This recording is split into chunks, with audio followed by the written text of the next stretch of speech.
This is for Serenity Kitty.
All right, welcome into the channel, everybody.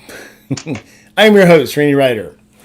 Welcome in, everyone. Tonight we have Dry Heat Doug and Gma Rides. Welcome in, everybody. Hey, everybody.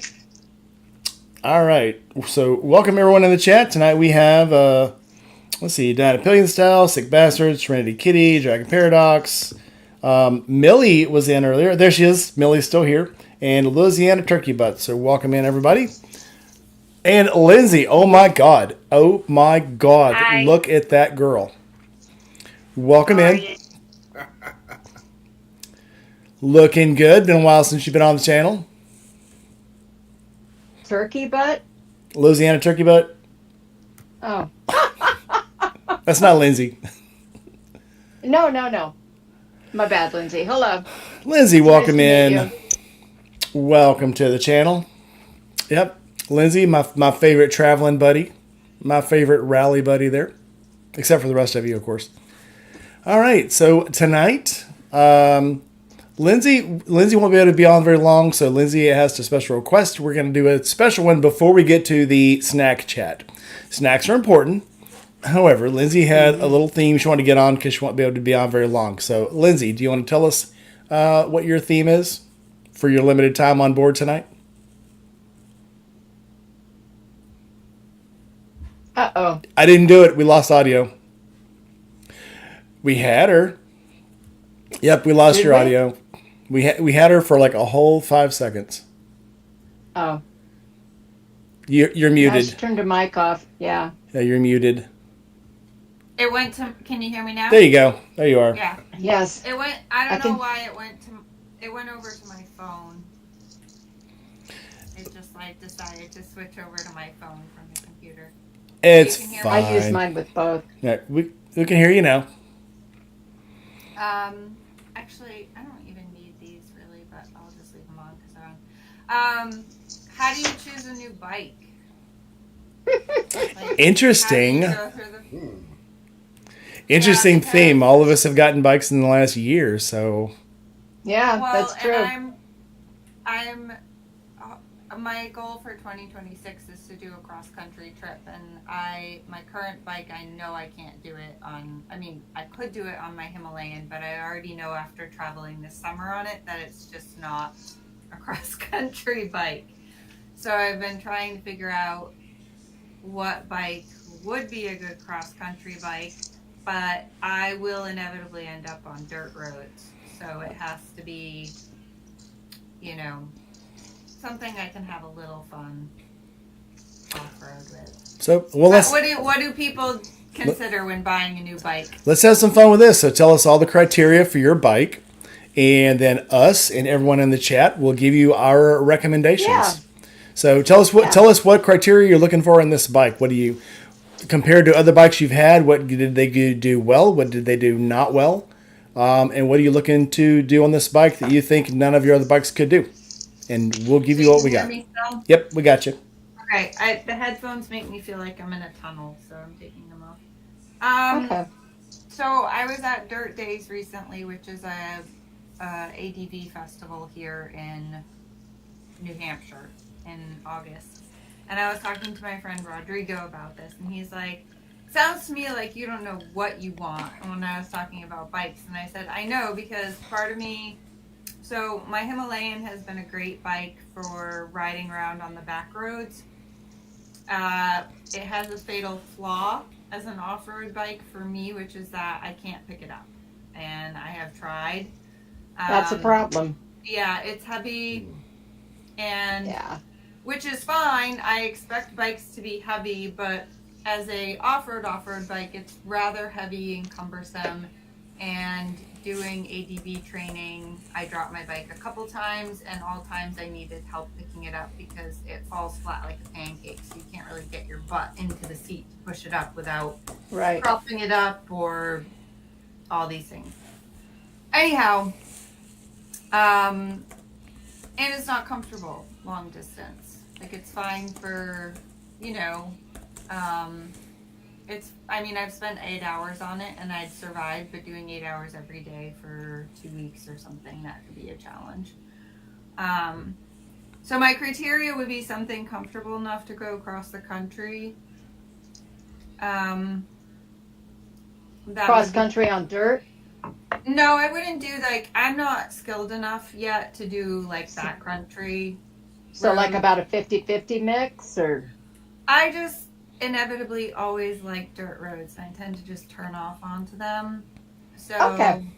it's one of those things where I'm not looking to do, like, backcountry road routes, maybe eventually, but Gotcha. I want to be comfortable, but that I could also ride around here on dirt roads, and if I come across dirt roads or rough terrain, I don't have to think about it. And then, you know, something comfortable enough to ride across country. Okay. And I think it would need to be at least 650cc for me. If I do cross country trip, I'm not a highway person. No interest in highways. Zero. Like, unless I need to do a stretch briefly, it's just highways are not an enjoyable thing for me. I don't like them. I'd rather take, you know. So let me qualify and quantify my answer by saying, so I watch a lot of European riders, and the biggest thing, and I say European because a lot of the roads in Europe, in India, in China Crazy. are a combination. You're driving on asphalt, doing 80 miles an hour, and all of a sudden now you're on a dirt road or a gravel road. Welcome to Vermont. What I see a lot, especially like up in the Scandinavian countries, is they ride the Tenere and the Africa Twins. Tenere, I will say, because they're in Africa Twin, same way. One, I know a girl who rides an Africa Twin and has been everywhere on it. And before that, she had a 500NX, and she also took that everywhere. But since she has gotten that Africa Twin, she has just torn some roads up. Talk about Amanda Zetto. Yeah, I was going to say, are you talking about Amanda? Yep. Yeah. And I've also, so for as far as the Tenere, a lot of European people are riding the Teneres because, again, they're good on ice. They're not top heavy. They're kind of bottom heavy. So they're not really, they're easier to pick up, one. Two, they're not as fragile on mud, snow, ice, gravel, etc. And they're also very powerful.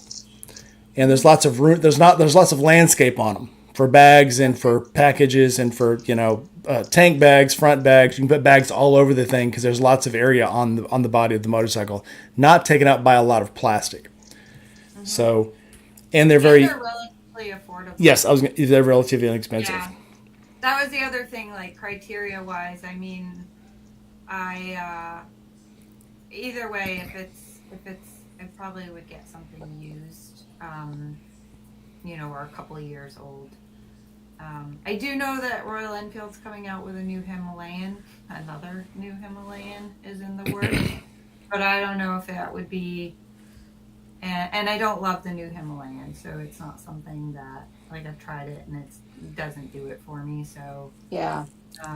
That's the big problem, is that I've tried a lot of bikes this summer, and I'm like, the ones that always surprise me that I like, I'm like I recently tried the Triumph 400 Scrambler, because at Dirt Days they had it, and they had these great knobby tires on it.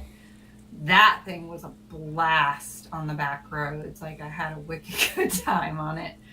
I tried the Scrambler 900. I didn't take the 900 on dirt, but the Scrambler 900 didn't do anything for me. But the little teeny lightweight one that I could like flick around was just delightful. So when you talk about riding across the country, how far do you go each day?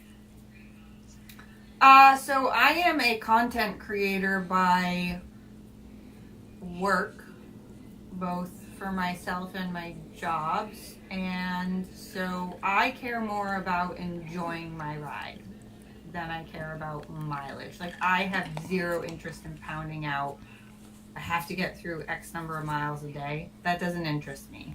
So a fairing isn't an issue.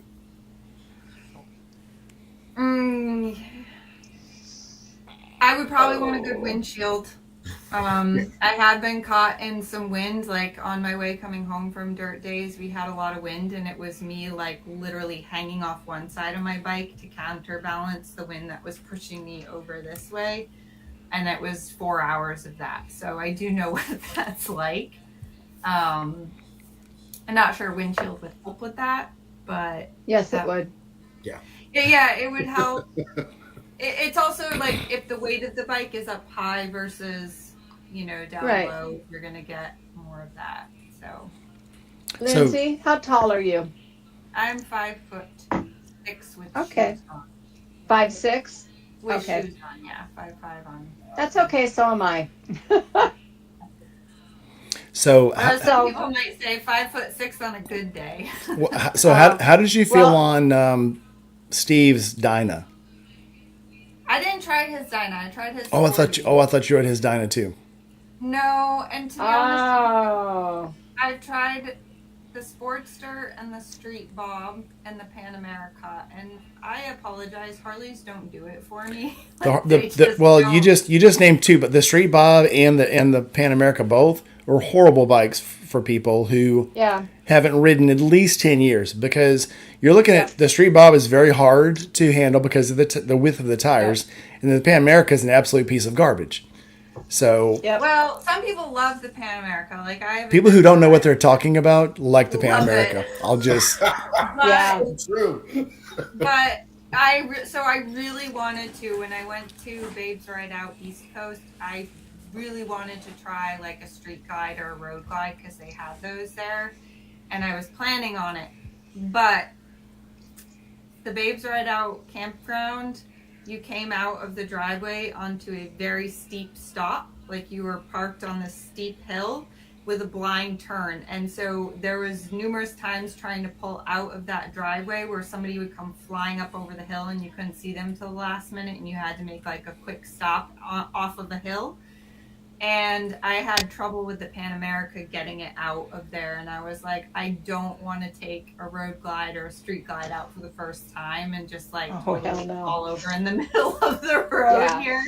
Which did happen to a few girls. Like, a few people took out test bikes and, had problems with them. So I was like, I don't need that. And then the place everybody was taking the bike to ride was this scenic overlook called the Hawk's Nest, which was also all like hill parking where everything was wonky, and I did have trouble getting the Street Bob and my bike parked on that. So I was like, I feel like I'm not a big fan of heavy bikes. Maybe that's part of the problem. I like tall bikes. I don't like super well, you just named two things that kind of contradict each other, and I'll tell you why. When you're on a hill, obviously, let's just take geometry into effect. If it's like this and you put it on a hill, all of a sudden you've got to be 2 or 3 inches taller to be able to touch the ground. So when you're on a tall bike on a hill, you automatically are at a disadvantage if you don't have a 34-inch inseam. And both of the bikes you just named, the Pan America, the Royal Enfield, and the Street Bob because it's so wide. Low, but it's wide, but you automatically you can't bend your knees as much. You can't put your hips down as far. So that's your first disadvantage. If you were on a lower bike, you wouldn't really have any problems with hills at all. And I see this. People subconsciously, I don't think, realize this, but if you're on a tall bike, you immediately are going to have problems on hills. Yes. because you which can't get your feet down. I got that. Like, that's why I probably didn't like the Pan America very much, because anytime I needed to do. Now, my goal by next summer is to get better at maneuvering a bike. Like, I was this close to learning how to cowboy mount my bike at ADV training. I did it once or twice and just haven't practiced it since. Because for me, that's the way, as a person who's not super tall, to learn how to get on and off of a tall bike is to, you know what I mean by cowboy mount? It's very showy, but it's Yeah. very ineffective. I mean, you're doing it looks cool, but again, I'm being very judgy here. I know, but Yeah, well, so my instructor at ADV training was this 5'2" woman who couldn't have weighed more than 100 pounds, and she had a giant BMW GS. Jocelyn Snow, yeah. No, it wasn't Jocelyn. Wasn't Jocelyn Snow. It was Snow? a different one. Erin. There's two people in the world that short? No way. Yeah, no, she's similar size though, very, very tiny, and she said it is the most effective way, energy conservation wise, to get on and Yeah. off a tall bike as a small person. Yeah. But obviously it's a skill, and it's hard, and I could get off the bike easier than I could get on it that way. Like, getting off it was a lot I simpler. think it's important to learn those kinds of things too. Just because Well, there's other the more tricks. tricks you have, the better it is. Yeah. Yeah, there's other tricks that Yeah. make it easier to get on and off a bike without having to, do crazy stunts. One Yeah. is turn the bike away from the direction of your lean.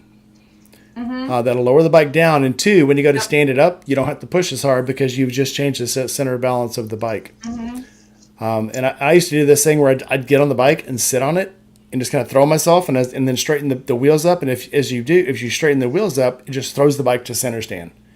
Yes. So, and but that's something that's not hard to learn. Just the whole tilting thing. But I see these things, like another thing. I see these things that everybody thinks is so cool, and I hate to beat up Jocelyn Snow, but that thing where she blindfolds you and makes you drive, absolutely stupid. You're never going to drive where you can't see. It's just stupid. But it looks cool. It makes you think you're learning something. But I compare that to these crazy martial arts videos where people come at them and they fake, falling down and shit. You're just doing it to make somebody look good.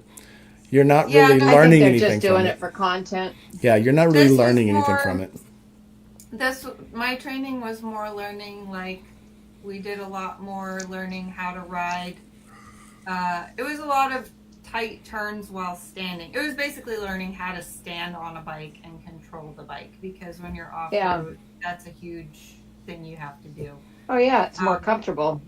Yeah, and it's also just balance a little better. So everything we did was like standing, like doing sharp turns while standing. And of course, I was super comfortable doing them there. And as soon as I get out into the real world, I'm like, standing on a dirt road doing a sharp turn always is, because I'm on dirt. So it's like, Yeah. but that's one of those things where I need to go over here to my soccer field, which nobody cares if I ride on, and just practice.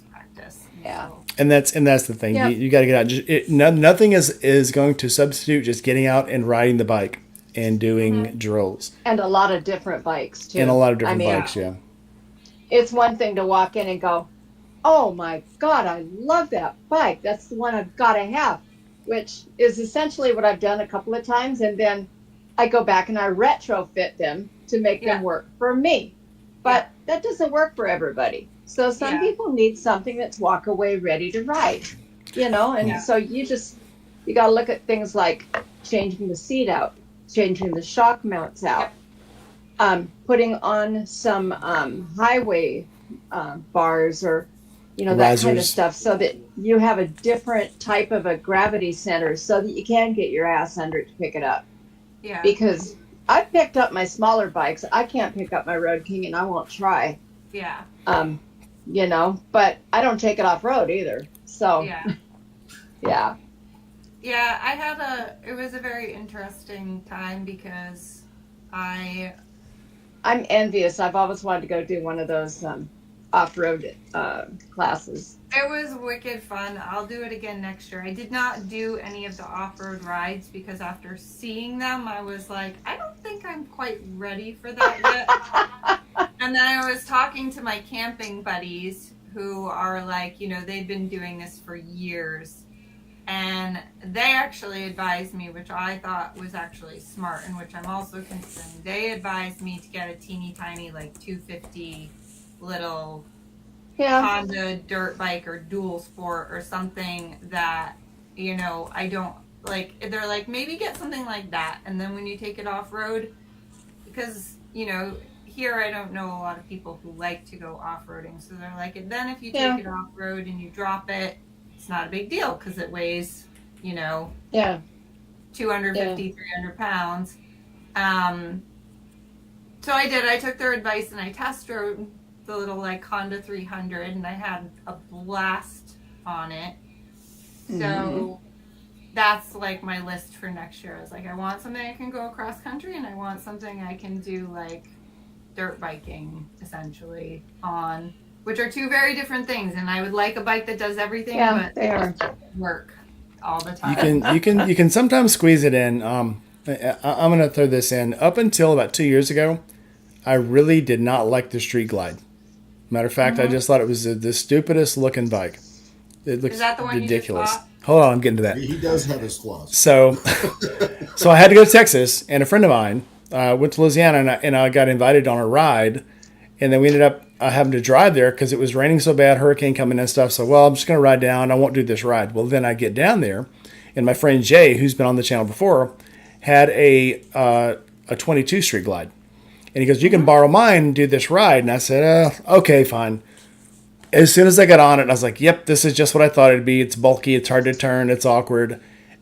That lasted 5 minutes. Yeah. I've heard After 5 minutes, it was like, oh my God, I love this bike. And by the time I got back, I was gone all day, came back that night. The next day, I was trying to talk him into selling it to me. And so then when I saw this one, because for that, I was thinking road glide is what I want. I'm used to the heaviness. I'm used to the height. I'm used to all this.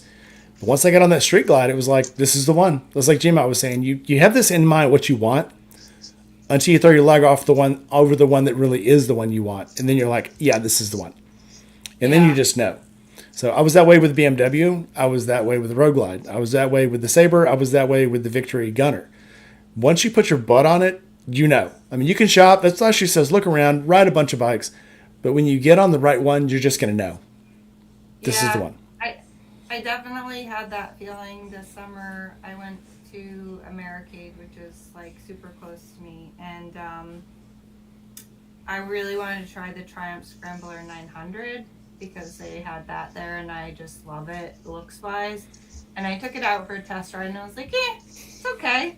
Like, it's cool looking and it's nice, but like Royal Enfield came out with their new Bear Scrambler and I was like, I think the Bear is a better bike and it's like half the price and so like, whatever. And then they talked me into taking out the Bonneville, which I had no intention of trying. And I was like, okay, so I took out the Bonneville T120 and that was a bike that took my breath away. Like, I had no interest in trying it, sat on it, rode it, and that bike just like made me feel things inside where I'm still thinking, I can take that across the country. Luggage-wise, it's difficult, but I was like, that's a bike, like, I enjoyed every second of riding, just the way it was so smooth and buttery, the way it, like, got up to speed, and it was, like, not so torquey that it was, like, jerking you, it just had this, like, glide, and, so that was one of my... As far as gear goes, I think that people can get by with a lot less than they think they can. Yeah, I'm a heavy packer, so that would be a huge. Well, you'll learn. Yeah. Or ship things ahead. I definitely need rain suits. Rain suits. Yeah. Just you can always ship things ahead, and you can always hit Walmart. Yeah. Yep. So tell us about the other bike you're looking at, which I'm also a fan of.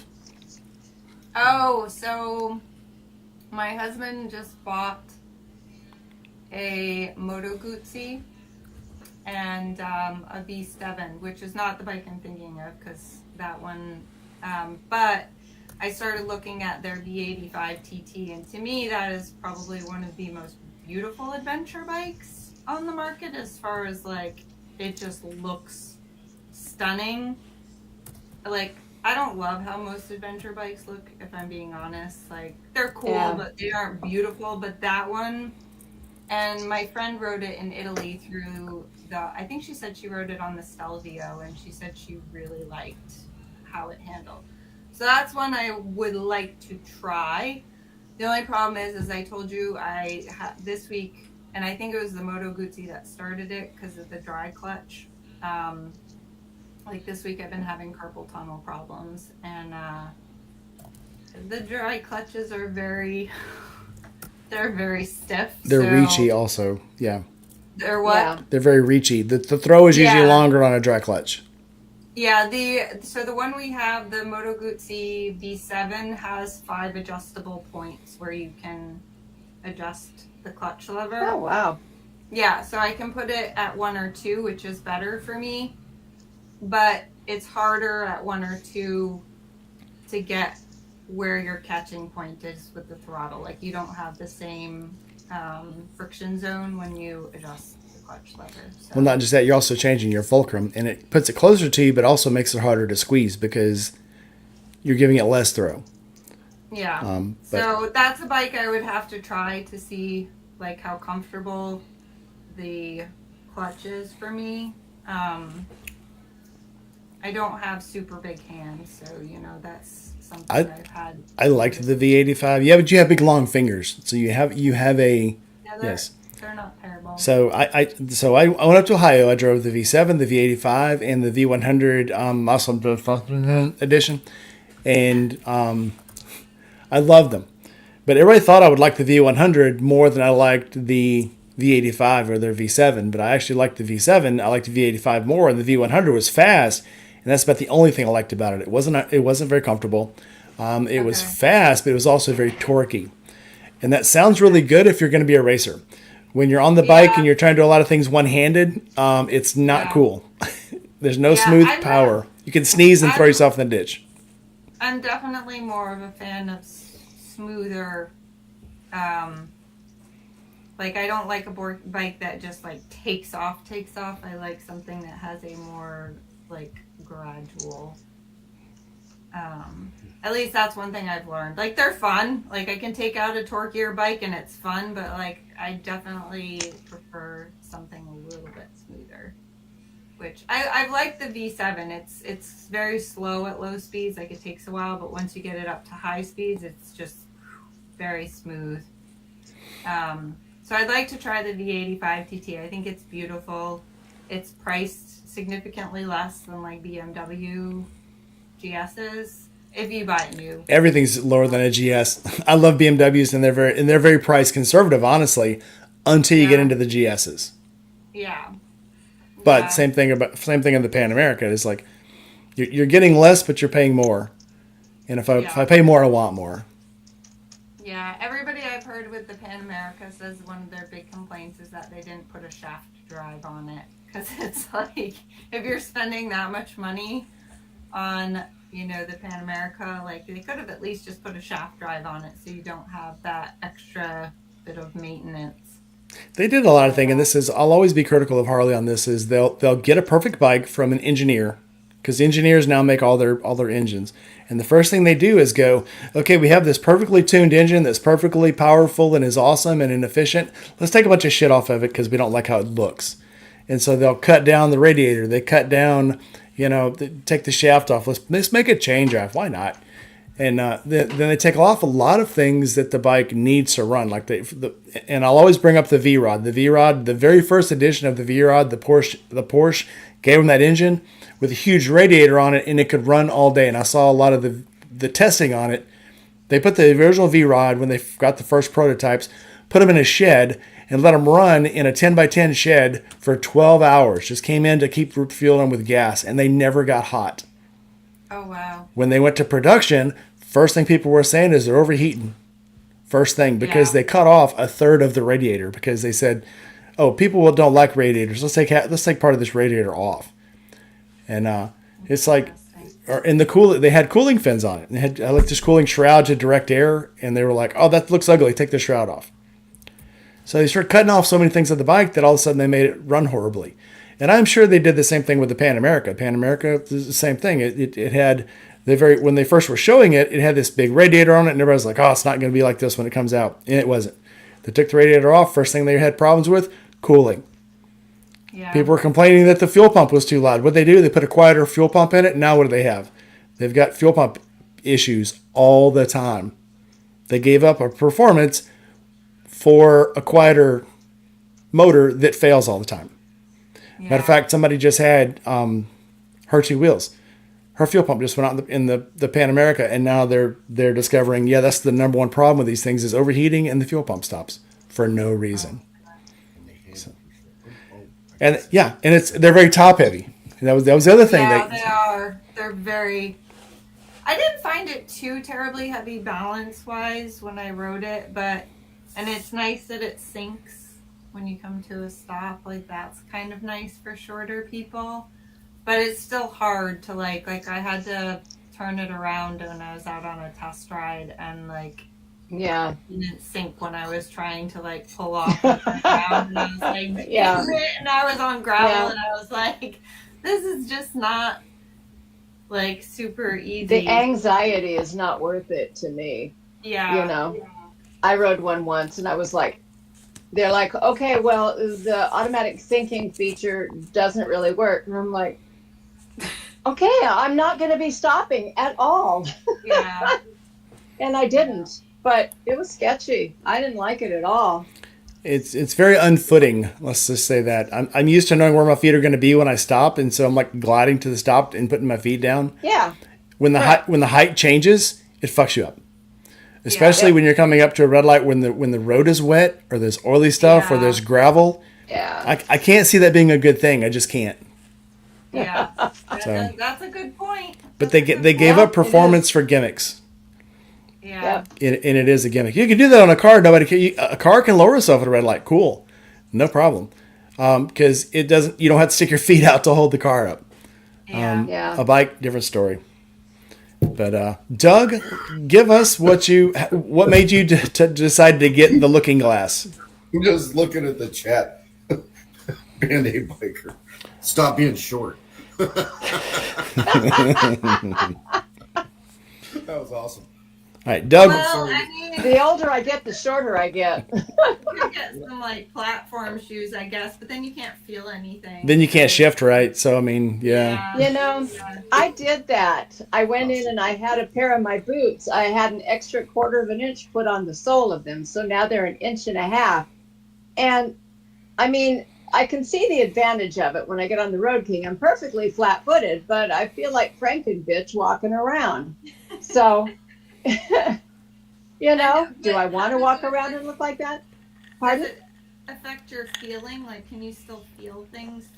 I can still feel things, but it puts your foot in a different spot on your floorboards. So therefore your leg muscles are sitting in a different way that they're used to. Mm-hmm. And it just barely clears the shifter, which I know you can reset the shifter. But it's not something, I know Shay Lacey does it. She just gets tall boots, but that's not my thing.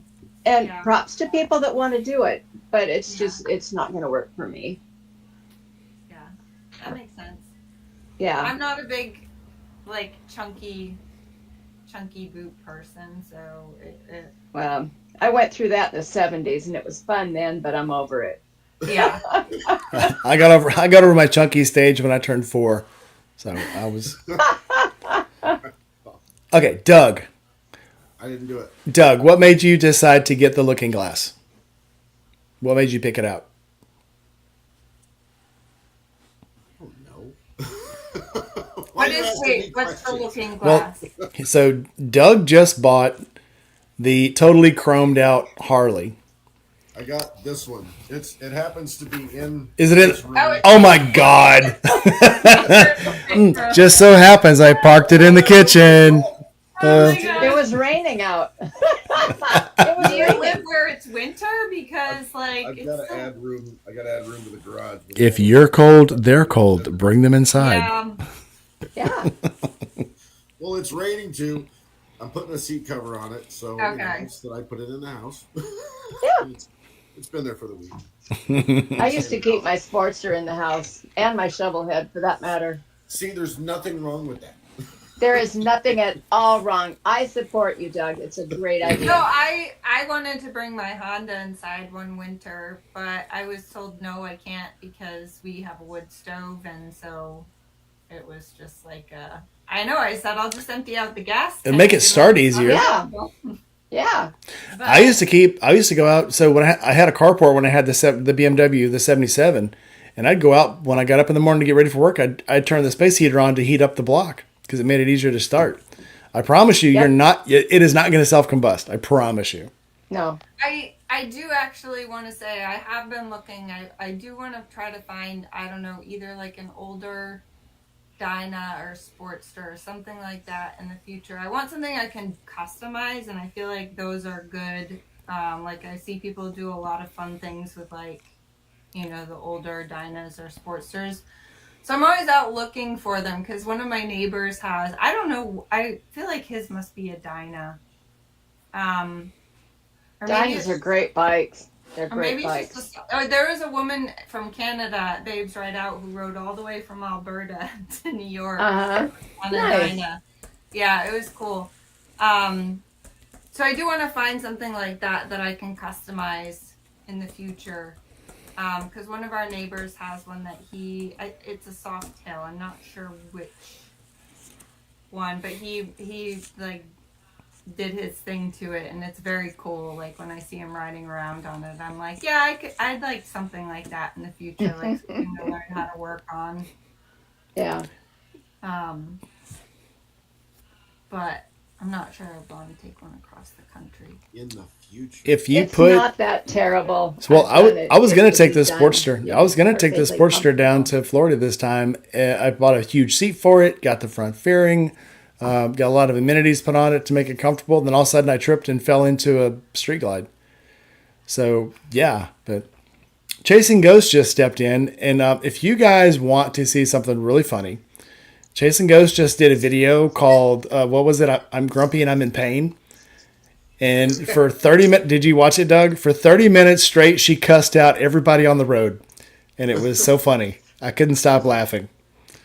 But yeah, that's, it was too funny.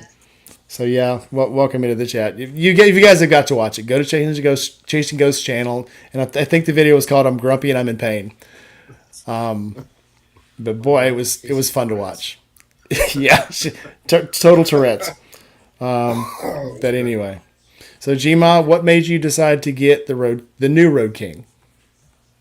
What made you Well, say that's the one? What made me say that's the one is, I was perfectly happy taking my Dyna switchback cross country several times. It's a comfortable bike. I can load it. It's got a stage 1. It's perfectly set up for me. Lindsay, you need to come out here and take it for a ride because you would love it. You really would. I'm And, sure I would.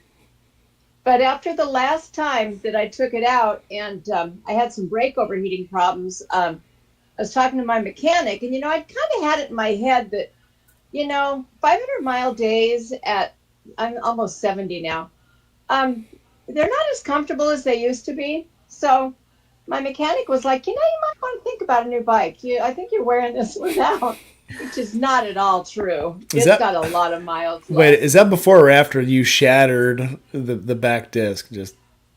That was right about then. It didn't shatter. It didn't. And it's in a lot of pieces.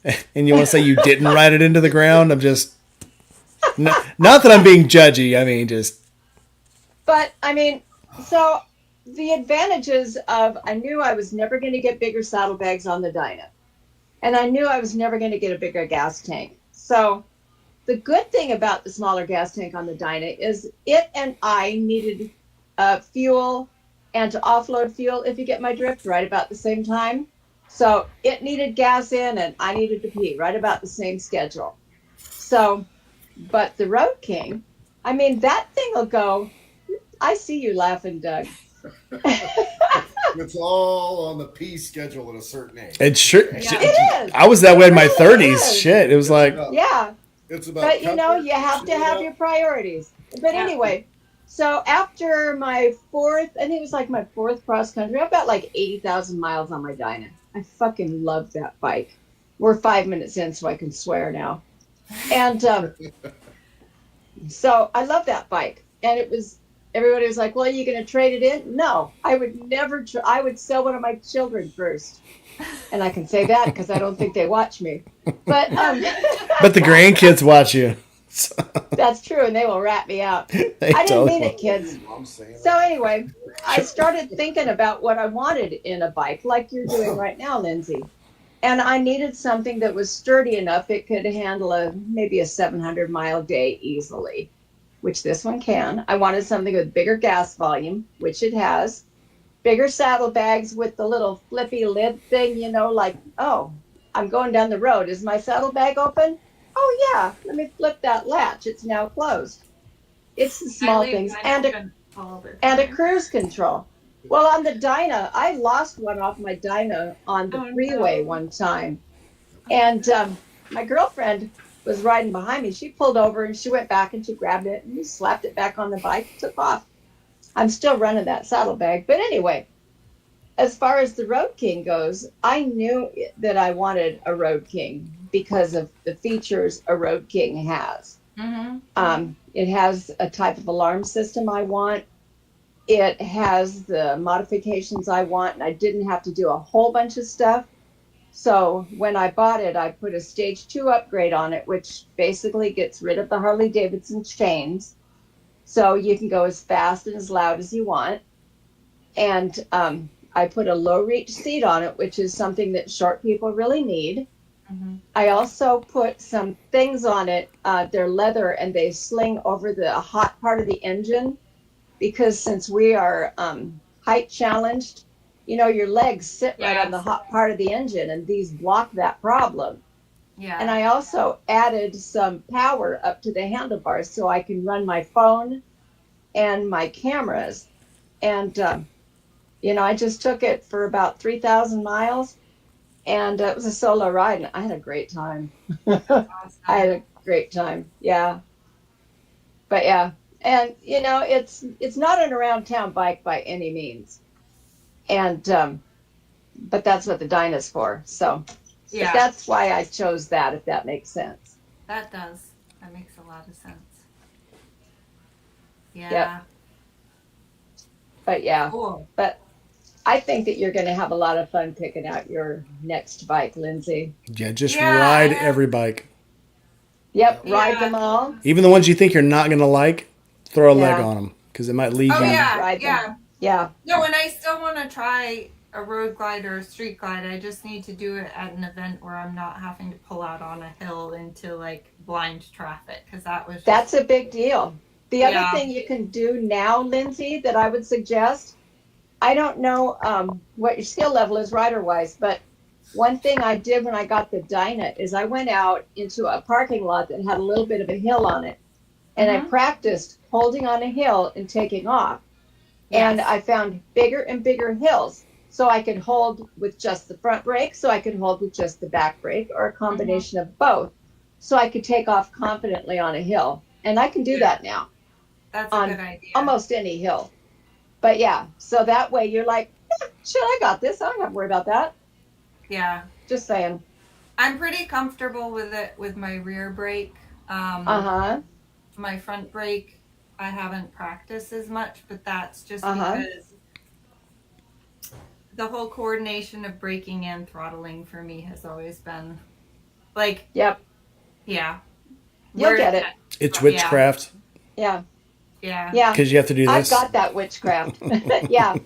Well, and It's like- also, Yeah. even, You hold with your fingers and twist with your wrist. Yeah. Well- I even have trouble just braking with two fingers. Like, it's hard for me to reach Uh-huh. my brake lever with the two fingers, so I almost always have to pull out with all four because at Uh-huh. least on my Himalayan, like, I can't reach it. I don't have enough strength in my two fingers to reach that far and pull it back easily unless I'm standing. If Uh-huh. I'm standing, it's not a big deal.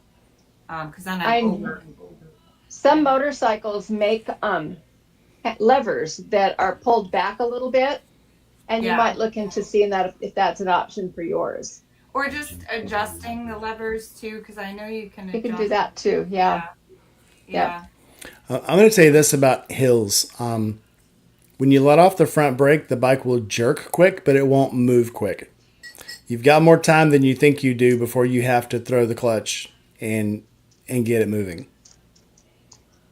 So release the brake and get into that, like Gma says, get on a hill somewhere where nobody's at and start building a rhythm to releasing the brake and applying the throttle.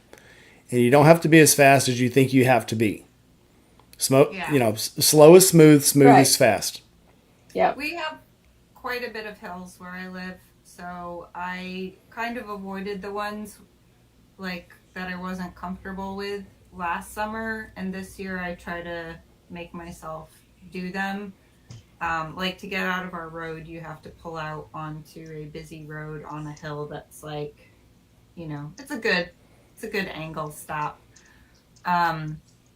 So I've gotten more comfortable with that on my bike. I do need to practice it on dirt though, because dirt is a different scenario for everything. Like stopping on a hill on dirt is always different taking off. And you can always do where a I rear brake live, you stopping. cannot avoid dirt roads. It's impossible. Like you could be on a road, and that's like I've had situations dropping my bike because we had to turn around with my neighbor who was on his road glide, and we had to turn around on a hill like this because it turned to dirt. Like you're on a hill and just all of a sudden, and had to do a sharp U-turn. So nobody believes me until, like, Crystal didn't believe me until she came up here and she's like, wow, you weren't joking about the dirt roads there, were you? And I said, So Drew just said Everywhere. something. So Drew just said something kind of be funny. He says you got to do the brakes where you can used to be getting to doing a burnout. But he's not entirely wrong. If you're using the back brake, apply just enough back brake and not roll the bike, not enough to actually bury the brake, and start giving it throttle and loosening the clutch until you overpower the back brake and then let go. And that's another good. And also never stop diagonally on a hill. Always face the hill straight. It's like going over a railroad track. Never go diagonally. I fell Always over go on the straight hill across. That way, stopping diagonally. Yeah, that's not a good thing. The hard way. I didn't even realize it until because I was stupid. I was filming. You'll find out which leg is shorter real fast. I saw what I did, and it wasn't until I saw it on video that I said, oh my gosh, I didn't even straighten my front wheel properly when I stopped on the hill, and it just... I haven't dropped my bike, though, since last year. Other than training, which I don't count training, because it's training. You're supposed to drop it then, because that's where you learn. I heard somebody say one, and I can't remember who was telling me. I think one of the Ohio group was saying that they went to a motorcycle class. That if you dropped the bike, you immediately failed. What? And everyone I've gone to, they tell you in the very beginning, if you're not dropping that bike, you're not finding out what you can and can't do. You're gonna drop the bike. Expect to do it. So I think, and there are those instructors out there who expect you not to make any mistakes. And I absolutely disagree. If you're not making mistakes, you're not finding out what your limits are. And there's no way you can get past your limits if you don't fail. I don't understand how you could ever expect a new rider to not drop a bike. It's like... Because you're a horrible instructor. You're a horrible instructor. You're cocky. It's hard to learn. My son did the instructor thing for a while, and I never took any classes from him, but he's a very good instructor. And he would never say something like that. Yeah, I had a few people, and I guess it might be just an Ohio thing. I don't know, but there are those cocky instructors out there. But I felt really bad because when my husband did his MSF course, MFN, there was what MFN course. I think it's MSF. Yeah, when he did his course, there was an older gentleman in his 70s, and learning to ride a motorcycle. I say in his, like, he was older than me. He's not old, but he was like in his 70s, and it was a bucket list item to learn how to ride. So he's like going to take a course and learn how to ride. And Sean said he dropped the bike like 2 times, I think, in the first couple hours and just gave up and walked out. And I was like, no, you have to get past that. Like, it's going to happen. And I think he just felt like shame about it, and I don't think anybody made him feel shame. I just think he just felt like embarrassed and was like, I can't do this. And I'm like, no, like you can do it. You just have to. So it made Let me me sad. tell I you. was like, Yeah. at any age, Yeah. you should try it and just keep with it. And I have a good drop your bike story, Lindsay. okay. You know, I've put on a bazillion miles. You know, not a bazillion, Yeah. but a fair amount. So anyway, I buy the Road King, right? I'm so proud of it. I'm riding it all over hell. So there's an event at a local clubhouse, right? So I go up and I park down the street because I don't want anybody to see me parking it. The guys are like, no, no, pull up, park in front. I'm like, oh God, because I hate backing up to a curb. You know, no matter how many times I've done it, I hate doing it. So I'm backing up to the curb, and one of the guys is trying to help me, and he's like, I got you, I got you. And I'm like, okay. So I'm backing it up and I'm backing it up. And everybody, of course, is looking at me and my bike I've put like 50 miles on. And all of a sudden, the bike starts to go over. It became very apparent the guy helping me didn't have it either. So I just, in front of all of these men, I just stepped aside and let her go. And the girl that I rode up there with, she's like, oh, thank God you did that, not me. So the guys, they all come over, they pick the bike up, and they're like, oh, okay, it looks okay, it looks okay. And then somebody turns around and they go, are you okay? She's like, I am embarrassed. I am mortified. They're all like, it's okay. We drop our shit all the time. People help us too. Don't ever worry about it. We always got you. But it was so, it just cracked me up. And I've dropped that bike more times now than I've ever dropped the Dyna. 3 times. Like, what about the guy who said he had you and was helping you? I know, right? He obviously didn't have me. But I didn't say anything because, you know, it was my bike. It was my job to keep the bike up on 2 wheels. But it's okay. If you're not dropping your bike, you're not riding enough. Exactly. When I was at Dirt Days, I felt so stupid, but then I was like, no, this was totally my fault. Like, we do all these drills, and they're hard drills, right? It's like standing on your bike, doing U-turns, doing like figure 8 standing, and like learning how to balance. So we did a whole section of weaves with both legs on one side of the bike, counterbalance. I couldn't do that. Yeah. It's actually really fun. Like, I enjoyed that, but it's really intense physical body work. Like, my hips were killing me. So we did like 5 to 10 minutes of drills going around and like weaving and switching your legs from one side to the other side of the bike. And I caught it on GoPro because I was filming like the practice so I could come back and like try these exercises. Yeah. And I get through like 5 to 10 minutes of this drill of going through and weaving cones with all my legs on one side and then switching to the other side and balancing and counterbalancing. And I get to the end to stop and I'm like, woo, I felt that in my hips. And it was like I forgot that I still had to stop my bike. And I get there and I stop my bike and I just fell right over. Yep. Because I did the exercises and didn't drop it. And then it was when I came to a stop, I wasn't paying attention when I put my feet down. And I just lost my balance and fell over. Right. Oh, there's been a few times I've rode, and it's usually when you're on a really long ride, you pull up to a stop sign after you haven't stopped for 200 miles, and you forget you have to put your feet down. Yes. To stop. It happens. Or when you're really cold, yeah. Yeah. Yeah. Yeah. Or at least one foot. At least one. Or all of a sudden you forget to do something. The worst is like the last time I went down to Forgotten Angels. Yeah. Went to Forgotten Angels in the middle of the night. Or you're pulling up to a red light and forget you just have to pull the clutch in. But I was driving through Georgia. That's a self-correcting behavior, isn't it? You may do it more than once in your life. Don't be disappointed if you don't. If you don't, that's fine. But I'm on a road. It's probably 2 or 3 o'clock in the morning, and there's curves coming. And I'm like, okay, I'm leaning into the curb, and I'm still going toward the edge of the road. I'm like, why am I still headed towards the edge of the highway? Oh, shit, because I'm not turning.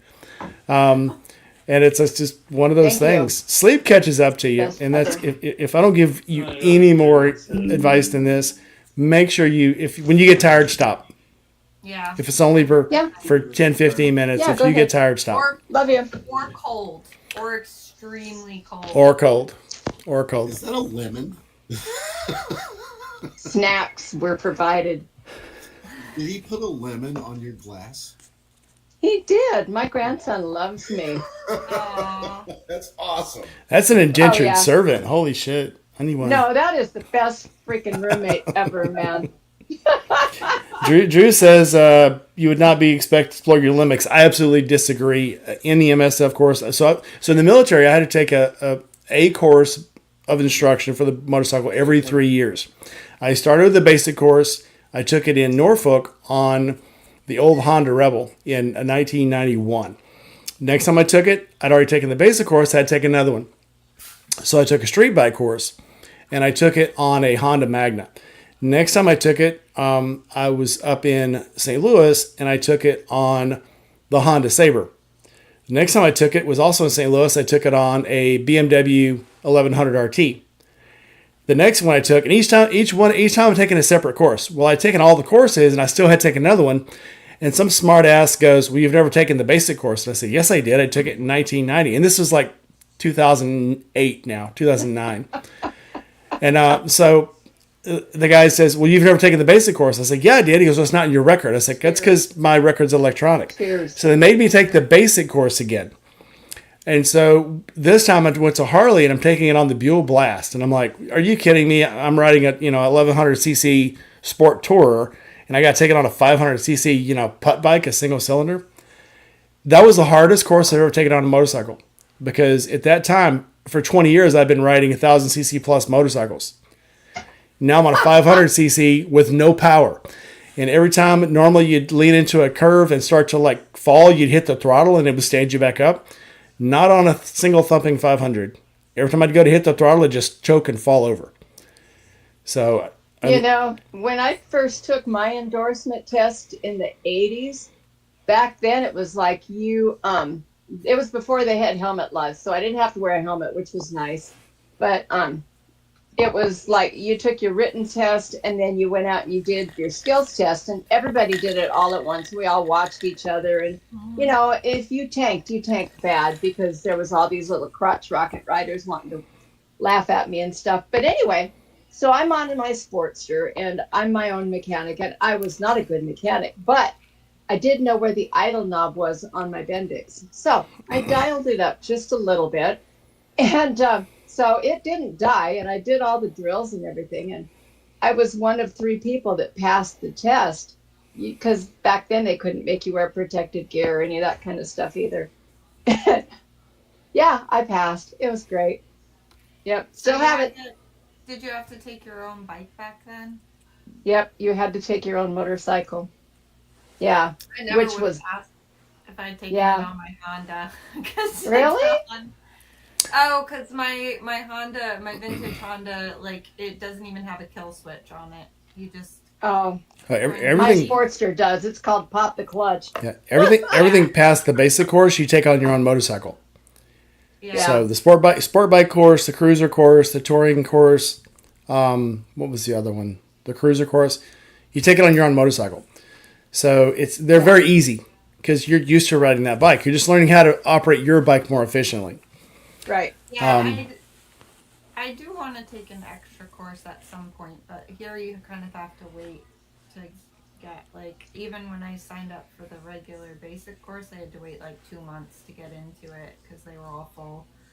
I try to take a class every year. Yeah. Yeah. Yeah, it's fun. I enjoy it. It I have is. a good time. So. Yep. There's a lot to be learned, even if you're just doing the same class all over again. And, from one year to the next, and if you're lucky enough to have the same instructor, they'll come up and tell you, hey, you've improved. Yeah. The one thing I hated during MSF, which I still don't like doing, and I really should practice it more at home, is skid stops. Because they made us do the skid stops, and I did not like it when we did it at MSF. And then they made us do it at ADV training, but we had to do it standing up and get on the wet grass, which was a blast. And I still don't like skid stops. Still not.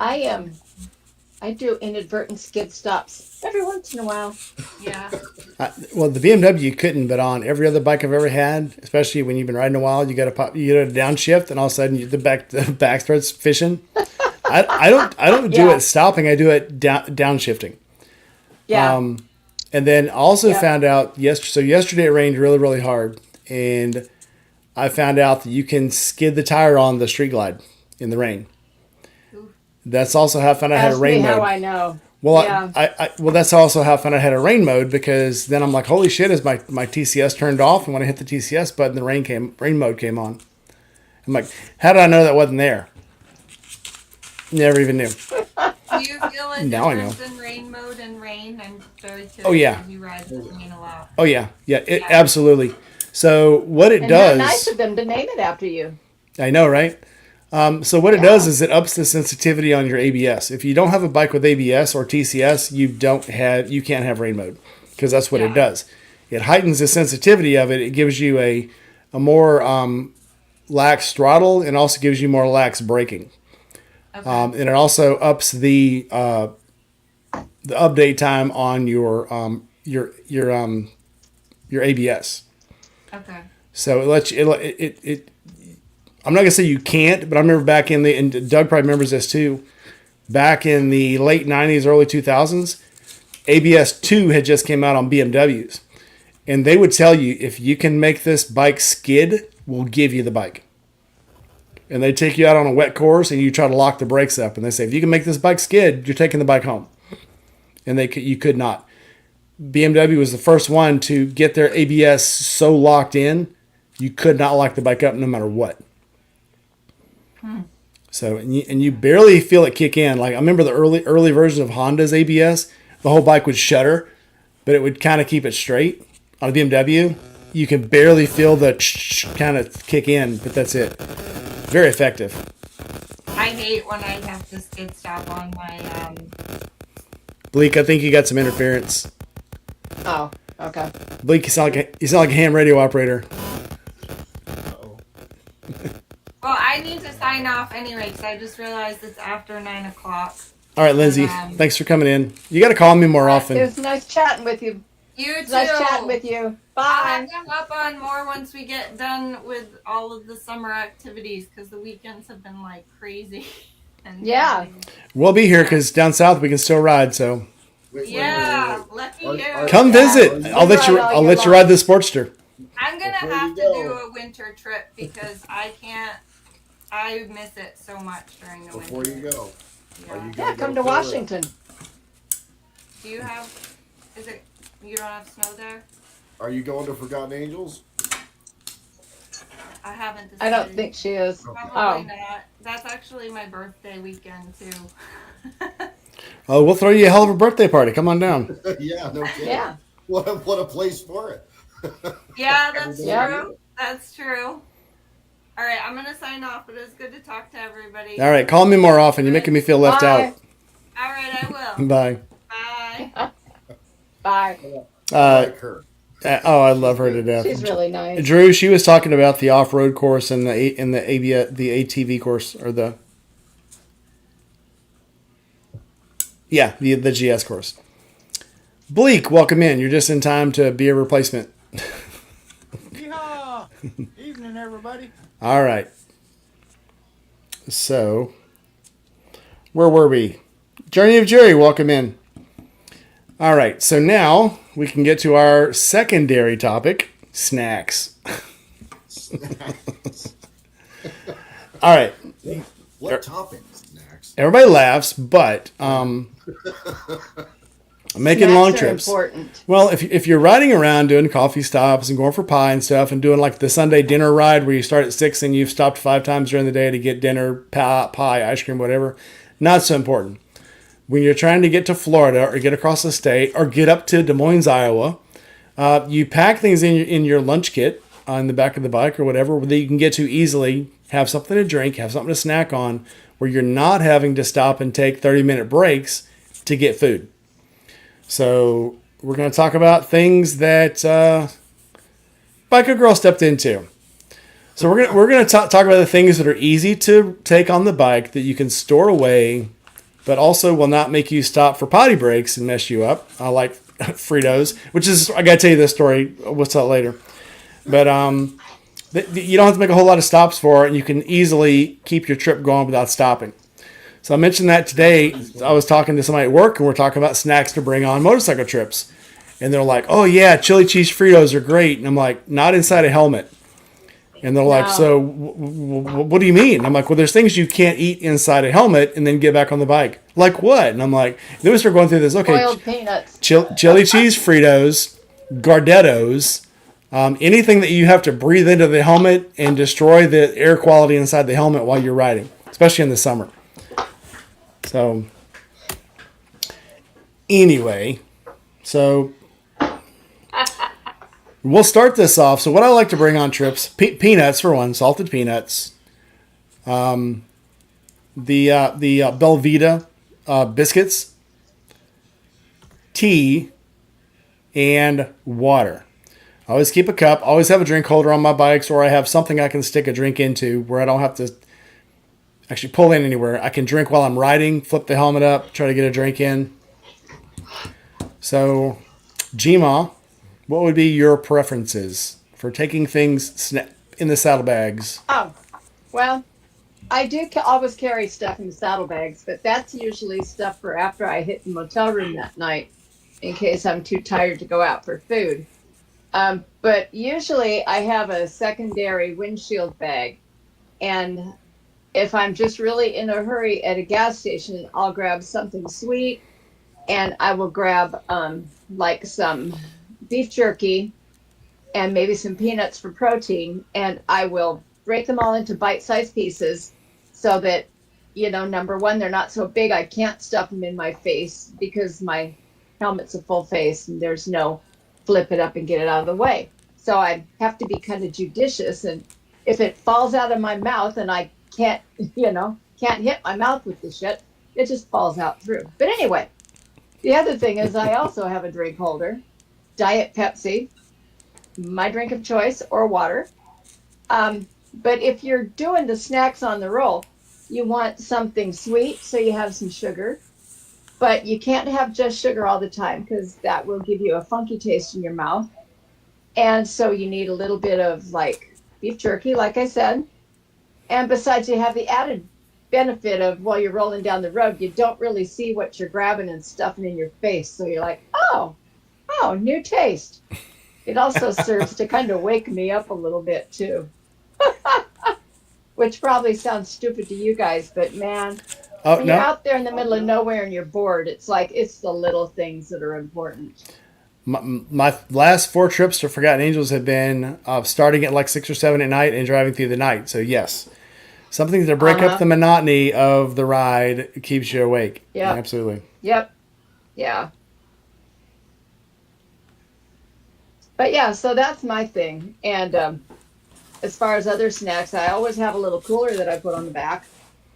And the cooler is for like whatever leftovers, maybe a yogurt, although I don't recommend yogurt if you're changing altitudes because that can be a real mess because they tend to go. You can also keep your beverages cold. But if you're in the desert and you need something to drink, it doesn't matter if it's cold or not. Hydration is hydration. Yeah. I've been thinking And about getting the lowers on the bike to put a drink into. I've got the thing on the handlebars, but space uh-huh. like we've mentioned before, space is kind of a premium. It really is. Can't store my I've got chocolate one of there, those but on the Road King. Yeah, I got one on the Road King, and you have to reach around back for it. So it's kind of like you have to be really coordinated, and you can't be doing this shit in traffic. So, yeah. Jerry says he's having today's. It's a bad ending to a Friday. Poor Jerry. Well, we're gonna make you Friday better because we're talking about buying motorcycles and eating snacks. So Yeah. So, I'm a cheapskate most of the time, and I like these little charcuterie boards I can buy at Target. They're like Oh, two yeah. I fifty. like those too. Come with some meat, some cracker, sometimes some olives, Yep. some chocolate. So when I look at what I'll pay every time I stop for gas station food and whatever quality it is, while Yeah. also trying to be conscientious of what won't make me have to use the bathroom the most. And like what Rainey said, water is incredible. Hydration is paramount to a successful trip, or just not a burdensome trip. Um, I try to steer away from having to buy gas station food and just pre-planning to pack ahead. Some trail mix, some charcuterie board packets, water. However, I kind of move counter cyclically to the way most long distance riders ride. I will stop every hour, hour and a half, and I will F around for 15, 20 minutes. I'll have a cup of coffee, which ultimately is rented. You're on borrowed time with a cup of coffee. Yeah. But Yeah. but I know I'm going to stop again another hour, an hour and a half, because just the I don't know. I start to meditate out, to like totally zen out, and then I'm half on another planet, tripping the rift, driving down the road at 80 miles an hour. It behooves me to stop every hour, hour and a half, and it gives me a chance to realign my focus. I have terrible ADHD at times, and it just face off.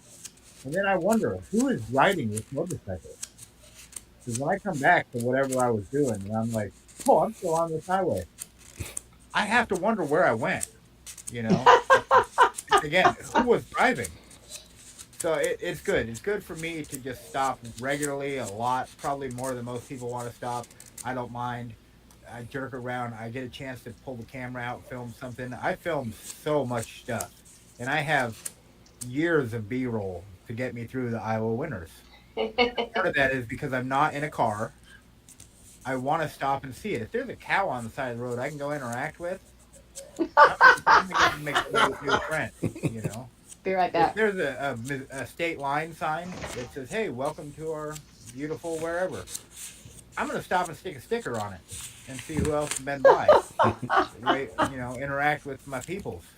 I've been So trying to do that. Stop it, like, because I get this white line fever. It's like I gotta go, gotta go, gotta go.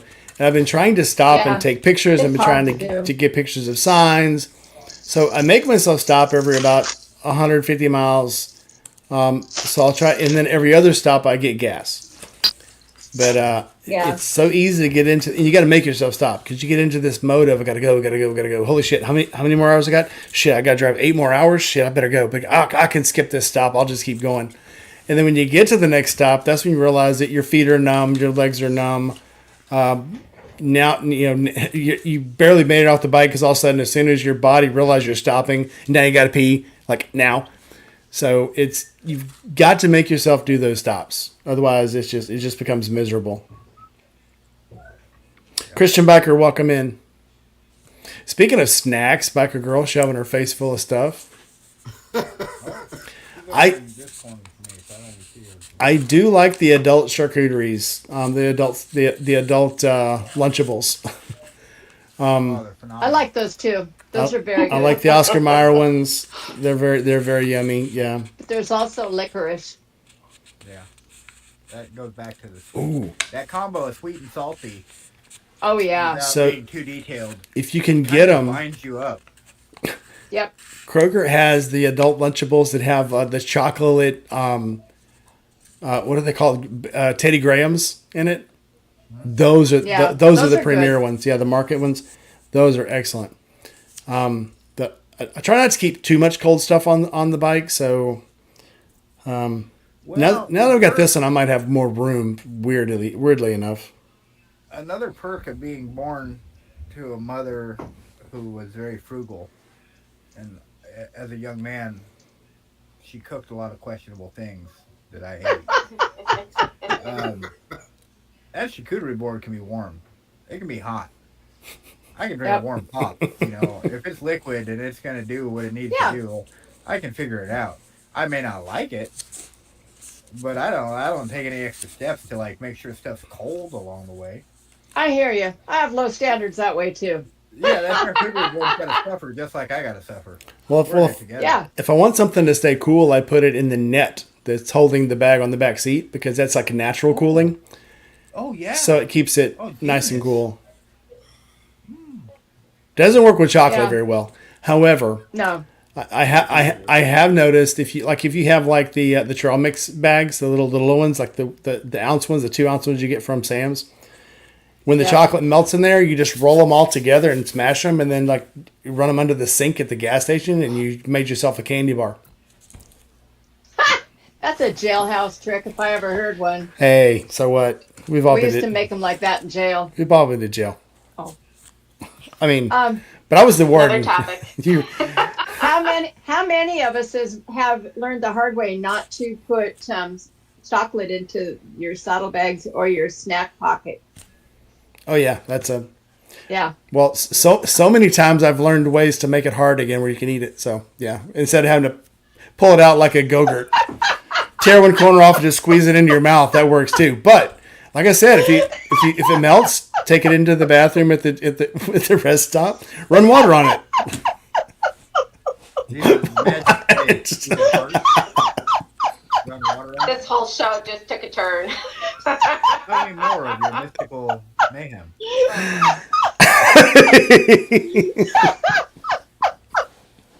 And they give me a bad time. No, I mean, he said you can run water on it. You can go on it.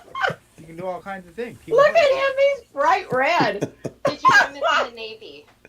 I was in the Navy. I have learned some shit. I know some shit because I've seen some shit.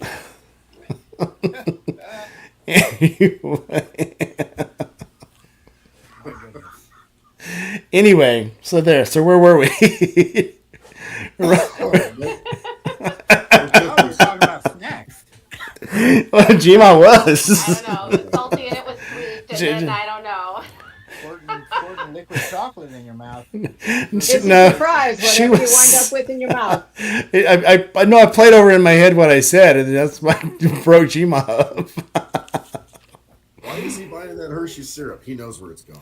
Oh no, she was laughing about something else, and it just dawned on me. I'll tell you after this show. No, I played it all over in my head like a bad recording. these are not. Uh-huh. I love you, girl. You're awesome. Anyway, so Bill, hi. All right, back on the show. All right, biker girl, what's your favorite snacks to take on a trip? I love to bring, so I bring water in my saddlebag because I am a water junkie. I got to drink a lot of water. I will stop and grab a soda when, like, my afternoon gas break. I love me some jerky, but not too much. And like you guys said, some salted nuts. Keep going. Keep going. Every word that comes out of my mouth. Keep going. You love jerky and salty nuts. Go for it. Me some salty Yeah. chocolate salty nuts. And, Hey everybody, you seen my balls? They're big and saucy and brown. some really good trail mix, you know, where you got some of the stop. Some trail mix. Yeah, I'm lost now. If you want a good grape, pick me up. Just put my Mix it balls up on in your the mouth. trail. Anyway, into this. Oh, Lord. I think there's All a right. South Park episode in there somewhere about the chocolate liquid balls, but you know. Yeah, that's a South Park episode. All right. Anyway, Turkey, and it's got to be the Jack Links. Really? Oh yeah. Well, because they're based out of Minot, Wisconsin, right around the corner from where I'm from. So we used to be able to go and buy it wholesale at the plant. You know, they're kind of. That hometown advantage thing, right? all right. So Jerry's asking us to name his RV. We need more description, Jerry. What's the color? What kind is it? And more importantly, how many people does it sleep? It's got to have a pirate ship name. So let me think about some famous pirate yeah. ships. Obviously, can't name it the Black Pearl. That's overrated. The Flying Dutchman. That's overrated. I was gonna say the Flying Jerry, but yeah. The Flying Jerry. Now he just needs a flag with like a great big J. The Pirate's Nest. We're getting there with Bronze it. nest. Yeah. Ooh, I like that. The Grom Nest. do not fail the cat. We're thinking about it. Hey, sick. All right, so biker girl wants a mouthful of salty stuff. Doug, what are you bringing on a trip? Not salty nuts. You've never rode as far as I have, then shit. Actually, I don't really eat that much at all when I'm riding. It's pretty much just beef jerky sticks and I think I lost my audio. Can you hear me? Red Bull. Yep, we hear you. Okay. Beef jerky sticks, Red Bull, and I can't hear you guys. Lots of water, and that's pretty much it. Because shoot, especially the last couple of times where we've done some pretty long stints, just went like 14, 16 hours, and then coming back from Tennessee, it was 28 hours, 32 hours, something like that, where we just did a straight shot back, and that was because of this toothache that I had. So yeah, it was a lot of Red Bull. But no, I really don't eat that much while I'm riding if I'm on a trip. I do it to stay awake. One, it gives me an excuse to get off the bike, but two, I need nothing big while I'm riding because obviously I've got a lot of money on the bike. I don't want to leave it and go poop and leave it by itself for more than like a couple minutes at a time. Which is also why I avoid yogurt on a trip because what GMA said, So become a splatter punk. Remember splatter punks from the 80s? Anyway. So yeah, just stuff that's going to stay in me for a while that gives me good calories but doesn't have a lot of bulk to it. No fiber. No fiber on a motorcycle trip. Nan. Oh yeah. No. And no Red Bulls. No Red Bulls. But Red Bulls, dude, are like well, Red Bull to me is like it's not a bowel issue. It's a immediately when I drink a Red Bull, I've got to pee instantly. Yep. Same thing with a like a Mountain Dew. I can drink water, I could drink iced tea, I can drink a Diet Dr. Pepper, but a Mountain Dew, a Red Bull, a Monster, a Reign, any of those energy drinks, I immediately have to pee. So I try not to. Yeah. And sugar, same thing. Sugar will vacate you. Sugar will make you evacuate. Yeah. Sun poisoning. I don't want to be all amped up on the bike. I want to be mellowed out. I'm all on a sugar high, running buck wild. Probably not paying the best attention, and I do that well enough on my own. Yeah. It kind of has the opposite effect with me. Yeah, kind of a stimulant just kind of gets me focused.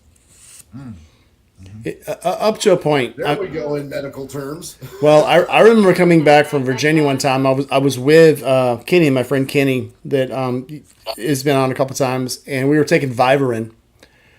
And I literally thought every car passing me or following me was a cop car, and I was freaking out. I was literally so hyped up. I thought everything I was doing was wrong. It felt like I was doing 100 miles an hour. Had the cruise control set at 65 and felt like I was doing 100.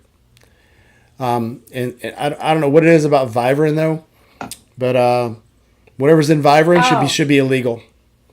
Caffeine. Oh, it's more than caffeine, dude. I think it's got some cocaine in it. It might have heroin in it. I don't know. It's something very itchy. Very sus. Very sus. No, I used to use Vivarin all the time. It's just caffeine. Maybe some ephedrine also.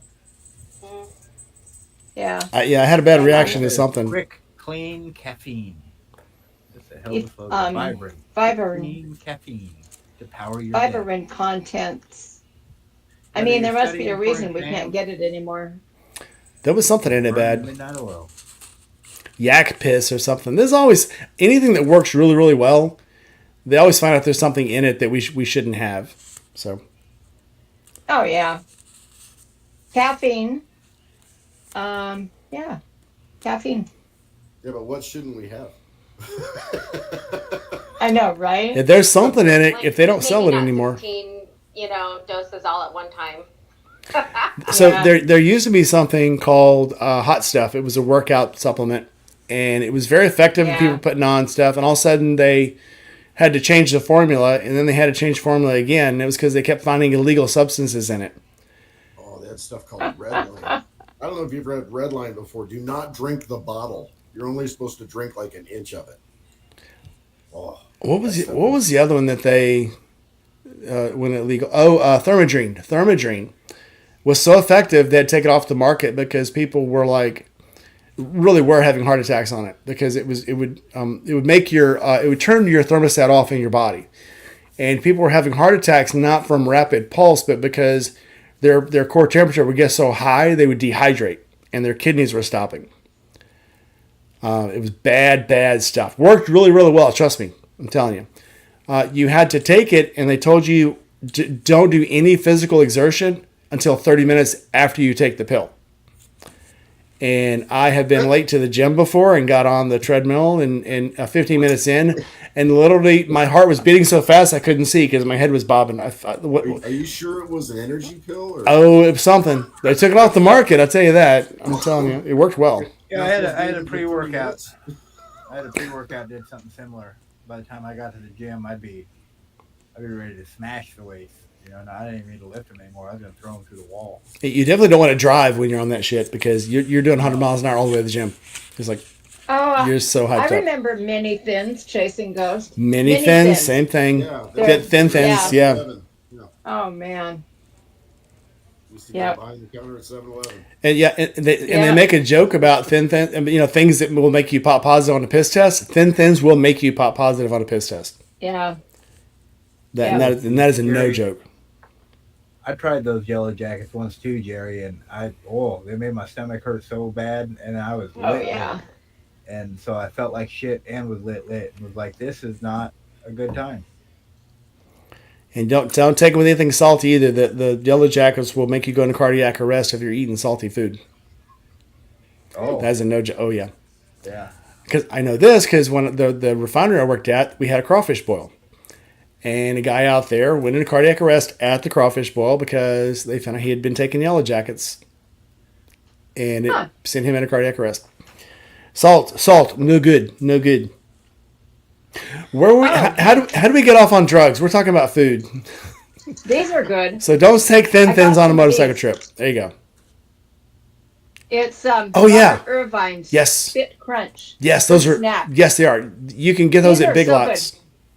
They're high protein baked bars, but this one is chocolate peanut butter. They also make some chocolate peanut butter and jelly ones. Get the mint chocolate chip ones. The mint chocolate chip ones they're delicious. I'm not such a mint chocolate chip fan, but the I am. Peanut butter and jelly ones, bomb.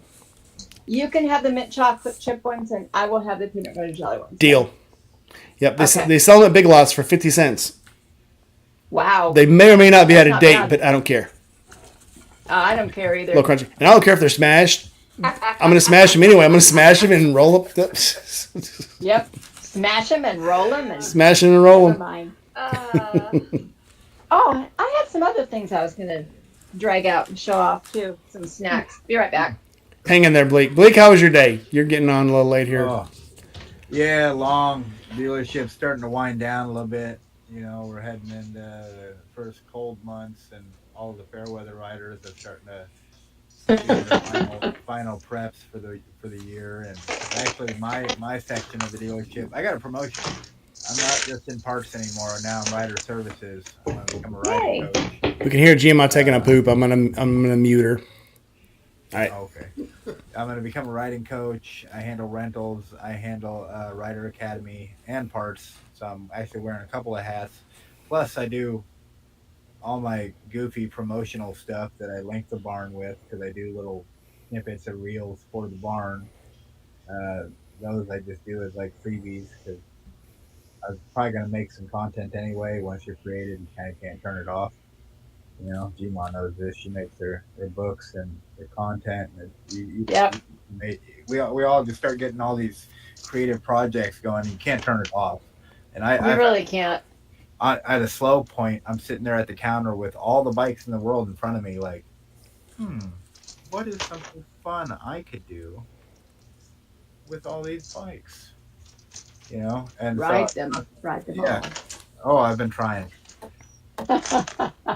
I rode every Rev Max model, and I'll leave it at that. That sounds like not impressed. Oh, the Pan American's nice. I just can't. I don't know. The Pan American's a lot of fun. the 1250 ST, the RevMax motor line in general, because the Nightster, people always say Harley Davidson doesn't have an entry level bike. Well, those people have not rode a Nightster. A Nightster feels like a 300 or maybe a 400.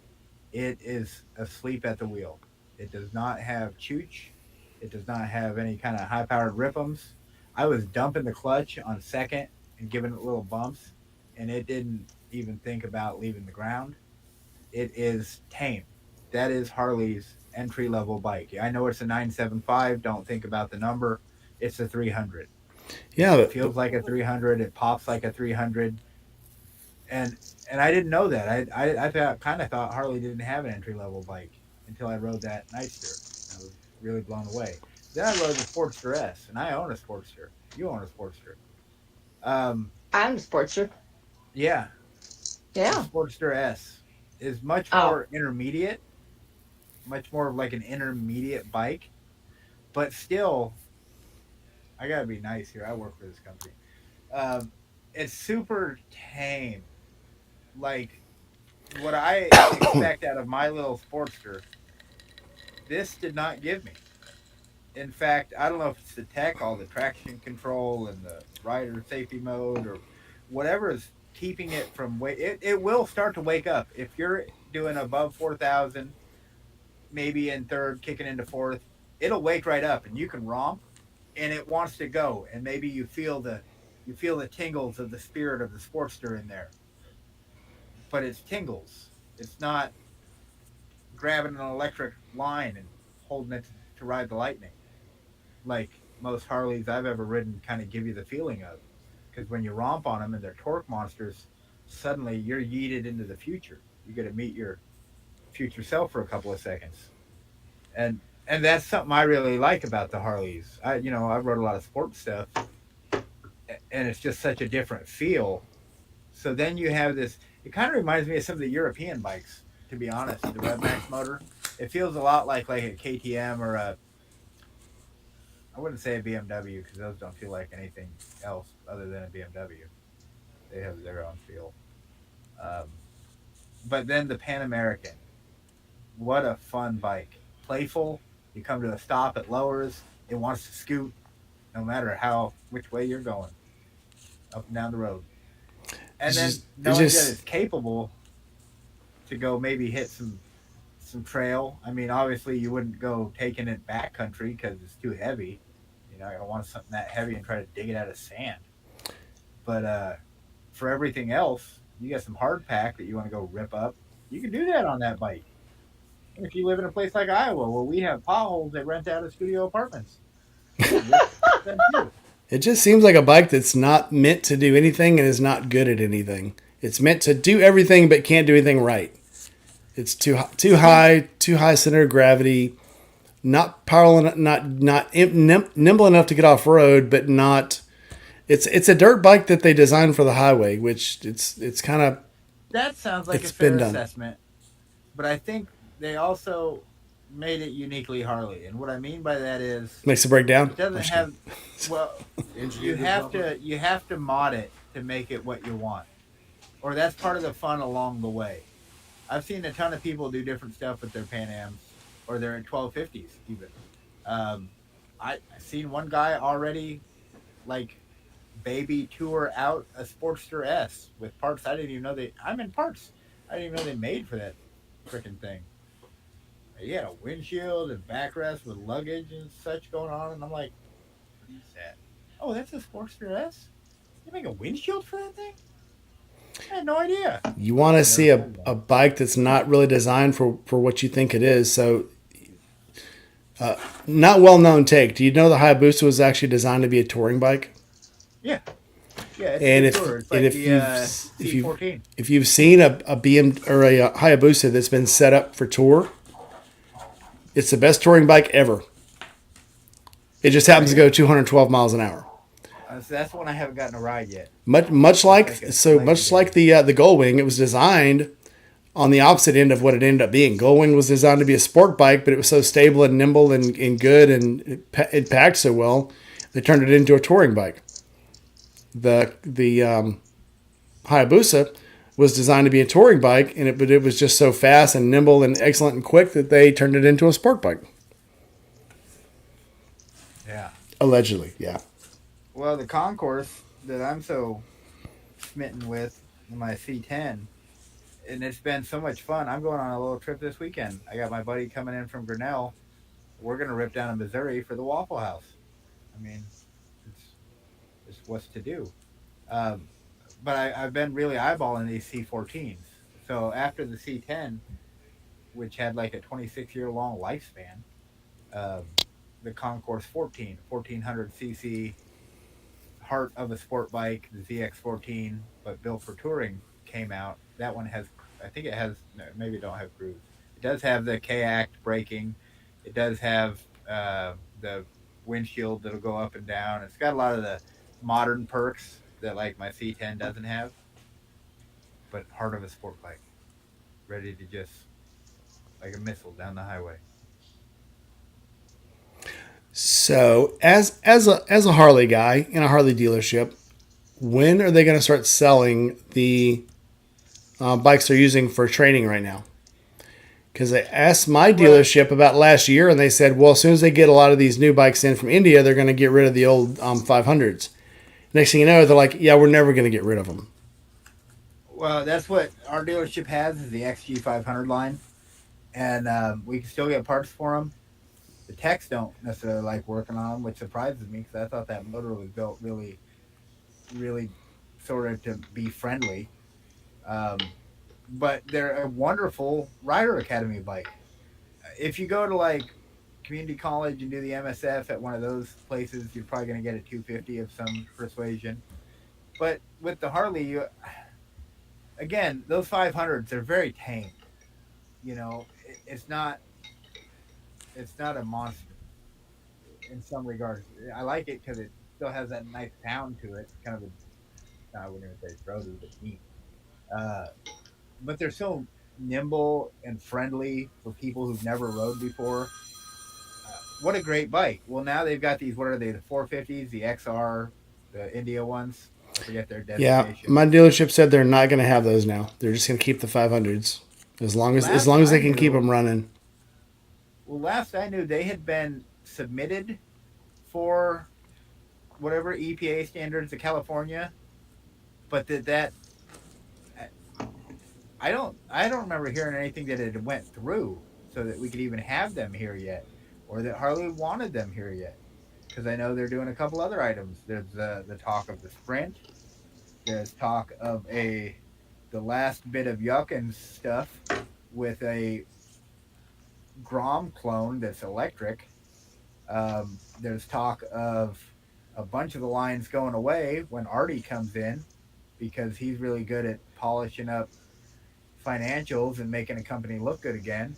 And so he is immediately going to trim whatever he perceives as fat. I would assume he's not a Harley guy, so it's not like he's tied to the community or the brand. But he's probably very good with what he does as far as keeping a company alive and not being sold or being sold at the best price. So there's so much that's going to happen in the next 3 months that we'll have to have this conversation again then because Artie will have been fully onboarded. We'll be heading into what will be dropping in spring. I think dealerships already put in our orders for our spring catalogs. You got to put them in way in advance so that we have our new P&As. Because all the stuff that would have dropped at Sturgis that Harley would have showed and showcased, we don't know what it is. We don't have any idea what's going on.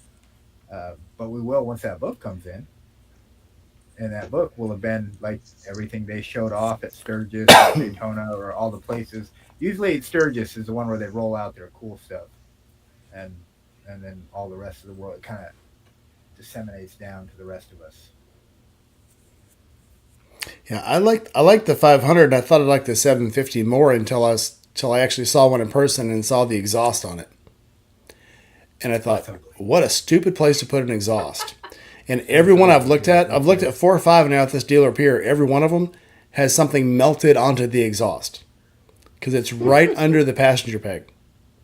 Well, it's not like a pretty color either. It's got like this blase black and then big black plastic chunky stuff, and it just looks, I don't know. It looks like a Timu exhaust or something. It doesn't scream Harley. Yeah, it doesn't. Yeah, the 500 looks great. It's a good bike. Everything's out of the way. But that 750, the exhaust is right on the foot peg, and it always has a piece of either a melted rain gear on it or a piece of melted boot every time. So it's like, did we not plan this a little better? I mean, and they're great running engines. Everybody that says that, that's had them or that's rode them said they're awesome runners. They're just not designed well aesthetically. Or what's that fancy word that people use when they're talking about ergonomics? Yeah, the foot ergonomics are horrible on it. Nothing's comfortable from the knee down. Well, it's when you try to build a bike, but it's not for anyone in particular. I think Kawasaki did the same thing with the 650. It's like the Kawasaki Vulcan 650 or something. They built a bike that had movable ergonomics, and they put like the 650 Ninja motor in it, tuned all goofy. Um, but nobody really buys them because even though it's like fully adjustable, it doesn't actually fit anybody. Like all the adjustments are in the wrong place. So it just is one of those ones where they swung and missed. And it happens. Just Yeah. happens to some companies much more frequency than others. Well, the thing I don't understand about these big corporations, and maybe it's because I'm just Bill the peon. I'm nobody special. Why wouldn't you work within a framework of what you know has worked? I mean, it's cool to be adventurous, but build your way up to it. So, like with Harley jumping into adventure, almost like they were going to lock horns with BMW's 1250. You're thinking, like, what the fuck are you guys doing? Why wouldn't you build a 250? Start with a DRZ line or something. Find your way into the dirt. Learn some stuff. You do it with racing. You literally built a bagger that can keep up with a freaking race bike. Why would why would you suddenly build a yacht?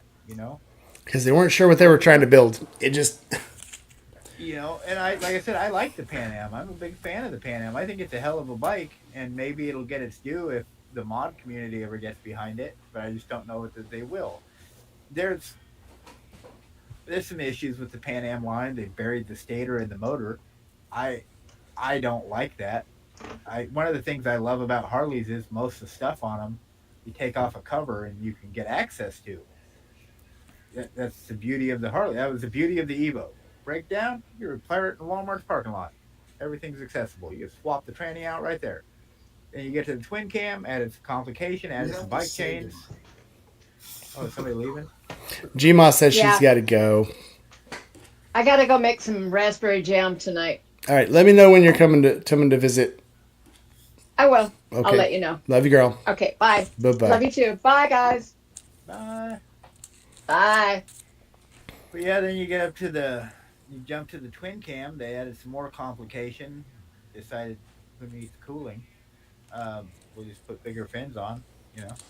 They've done so many different iterations that sometimes when they swing and they just miss so wildly, I'm like, I'm not a CEO, but I could see that clear as day. I've met a lot of Harley riders. I ain't never met a single one that was like, you know what I really want, Lee? I want an electric bike. That's what I've been. I was out on my Ultra. I was ripping down the highway, and I thought, it would be great if I had no range and had to stop and plug it in on occasion. No luggage to speak of, no support. And in 5 years, have to replace the whole motor. The truest test I've ever seen of the live wires was Long Way Up. And the first two production live wires, first of all, they had offered these live wires to Ewan McGregor and Charlie Borman. And when they went to pick them up, one of them wasn't ready. And they're like, oh, still need work? No, it's not finished. We haven't finished building it yet. So number one and number two. When they rolled them out, like the very first two production bikes were so different from each other, you can look at them and go, well, that one, and knowing what I know now, one of them looked like a live wire, the other looked like a Pan America. And it's like, they offered this thing to somebody to try to do a publicity movie, a publicity series on it, when the bike wasn't even ready. And that's pretty much the Yeah. story of all of Harley. Release something before it's even ready. The Pan America, same thing, released it before they had finished getting it ready to go to market. And it had all these problems when it first came out. V-Rod, same thing. They're so bad about just releasing it and saying, let's get it out in the market and we'll worry about all the problems it's having later. And that's The a death 20 sentence. the 23 and up Road Glide Street Glide line is incredible. They seem to have hit a home run there. Pre 23 back to 18, there's a lot of hit and misses with sort of the R&D side of making the Milwaukee 8 operate correctly. All kinds of little issues with oil and different things going on that they had to come back and resolve.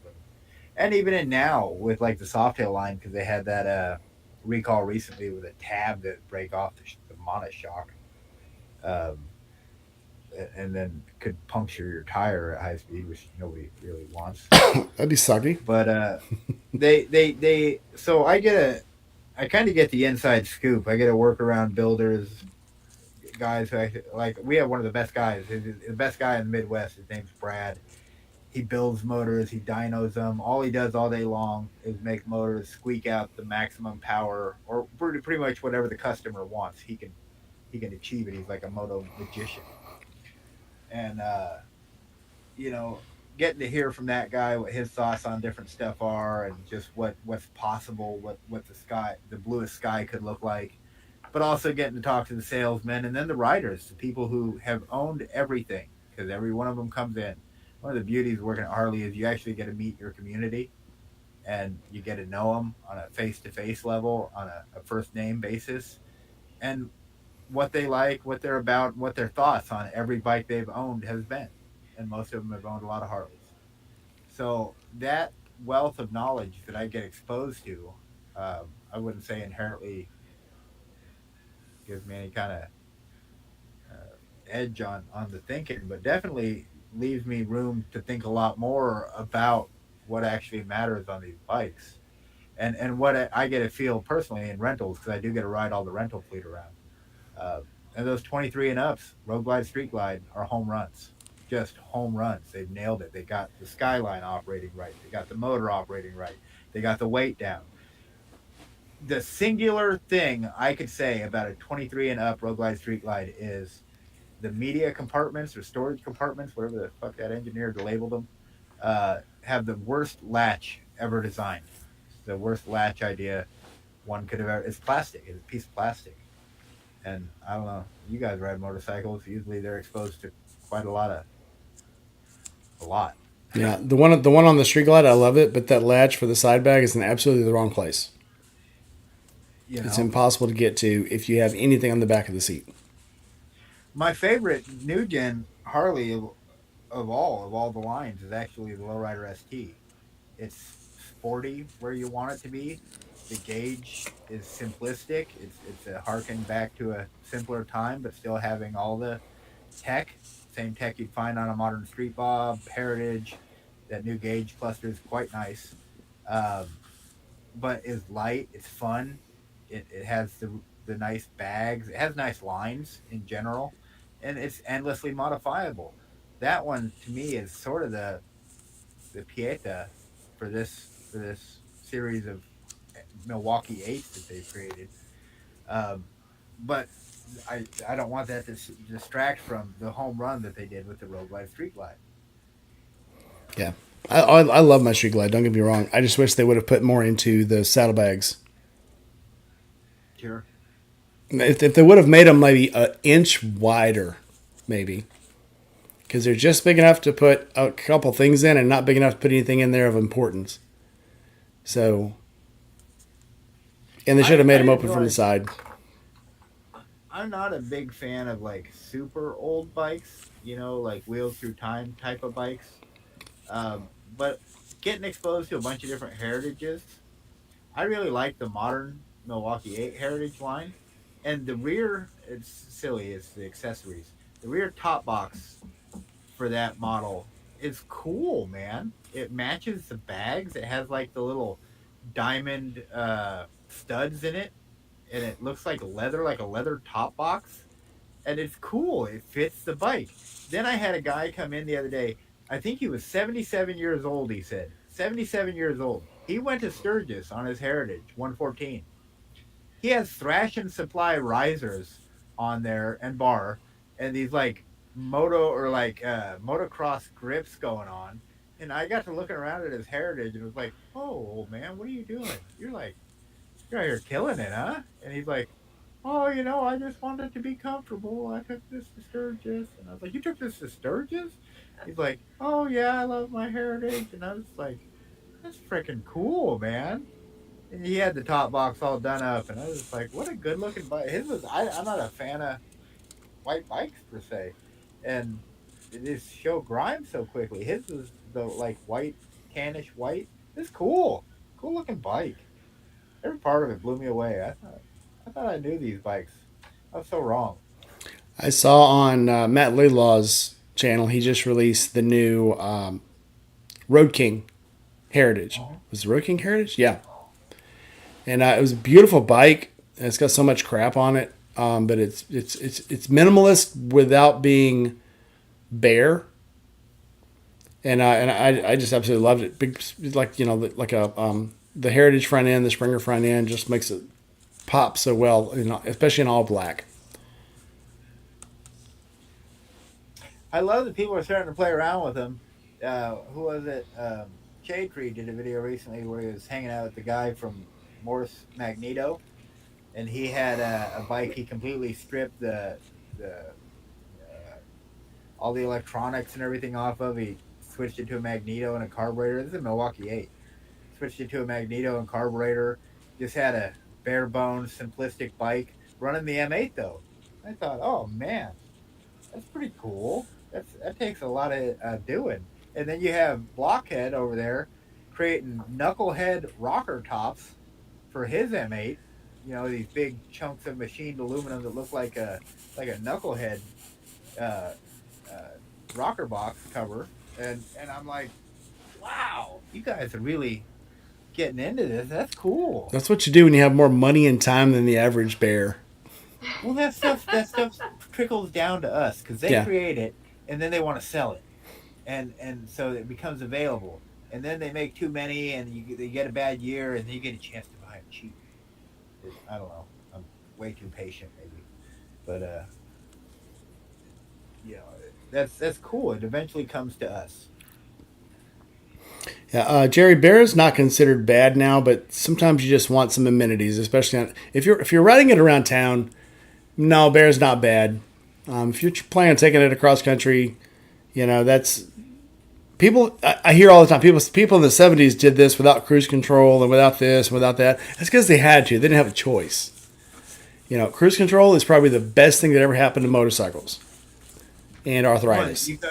you actually got to give them even more credit because the national speed limit was lower. The bike's ability to go what we consider a moderate pace today was less. I mean, they had a stacked deck every which way, but still, Oh no, I remember in the '70s. I remember when the speed limit was still 80 miles an hour. The 55 mile an hour didn't happen until I think 81 or 82. Doug helped me out.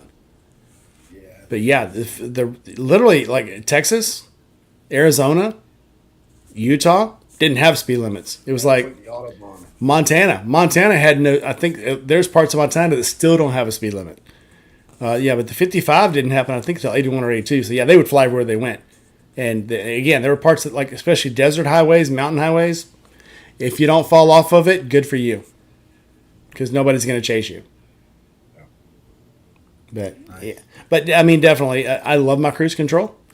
I love my electronic throttle. I love my fuel injection. Carburetors are cool, but when you're trying to get somewhere, that fuel injection is really nice. The cruise control is really nice. And people beat up TPMS, but twice TPMS sensors have saved my freaking can. So otherwise, I would have never found out I had a low tire because they really didn't want to stop. That's for sure. And I wouldn't have stopped. I thought, I must be running over rocks or something. Oh, I must be hitting sand or something. And then all of a sudden the TPMS goes off. Oh, shit, better stop now. Because I remember back in the early '90s riding a bike, not knowing I had a flat tire until a spark started flying off the front wheel. Oh, I must have a flat. So Oh, yeah, people forget about that. That was no fun. No bueno. No bueno.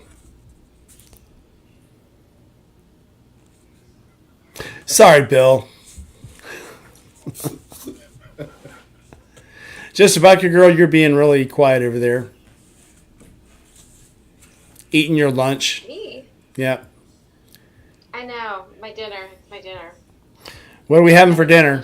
Delicious. Food's on the menu tonight. What's on? The hubby made dinner, and it is zuppa toscana. If you are a fan of, is it the Olive Olive Garden. He doesn't put any spinach in it, but anyways, zuppa toscana soup. It is quite lovely. Looks like Sort oatmeal of from creamy, here. very spicy, very zesty. It's got potatoes and a lot of sausage. It's creamy and it's hot. So it makes me nose run. Makes my nose red. And does say he made it? Hell yeah. Yeah, Jerry says he never had any of that up till today. Yeah, I didn't realize I needed cruise control and ABS and TCS. Until I had it. And then once I had it, it's like color TV. You can live with the black and white TV, and I did for a long time because I was poor. Once we had a color TV, it was like, screw black and white. This is stupid. And you can never go back. So, yeah. That's why they turned a lot of black and white movies into color, because once people had color, they're like, I want this. And you like turn to classic movies. That's why they started colorizing, because people didn't want to watch their black and white movies anymore. So Turner started colorizing movies, and look how rich that dude got. Absolutely insane. Once you've had it, you never want to go back. sure. Ghost, thanks for Alrighty. coming in. True. You know, we all start out like just, I think all of us, we start out, first of all, the FX bike is just hot. It gets your engine going. And I think we all fell in love with that. And then, I want my bike. I want to hear it. I don't need any of those other distractions. And you ride it. And it is amazing. It's fun. And it's for ripping around town or through canyons. But like you said, if you go anywhere on it, I really want a windshield. I've taken a June bug in Wisconsin off of the neck. It is no bueno. I don't want to wash them off my bike anymore, as a matter of fact. But here we are. I want a radio. I want to listen to Sirius XM while I'm riding. Push button remote control. Hell yeah.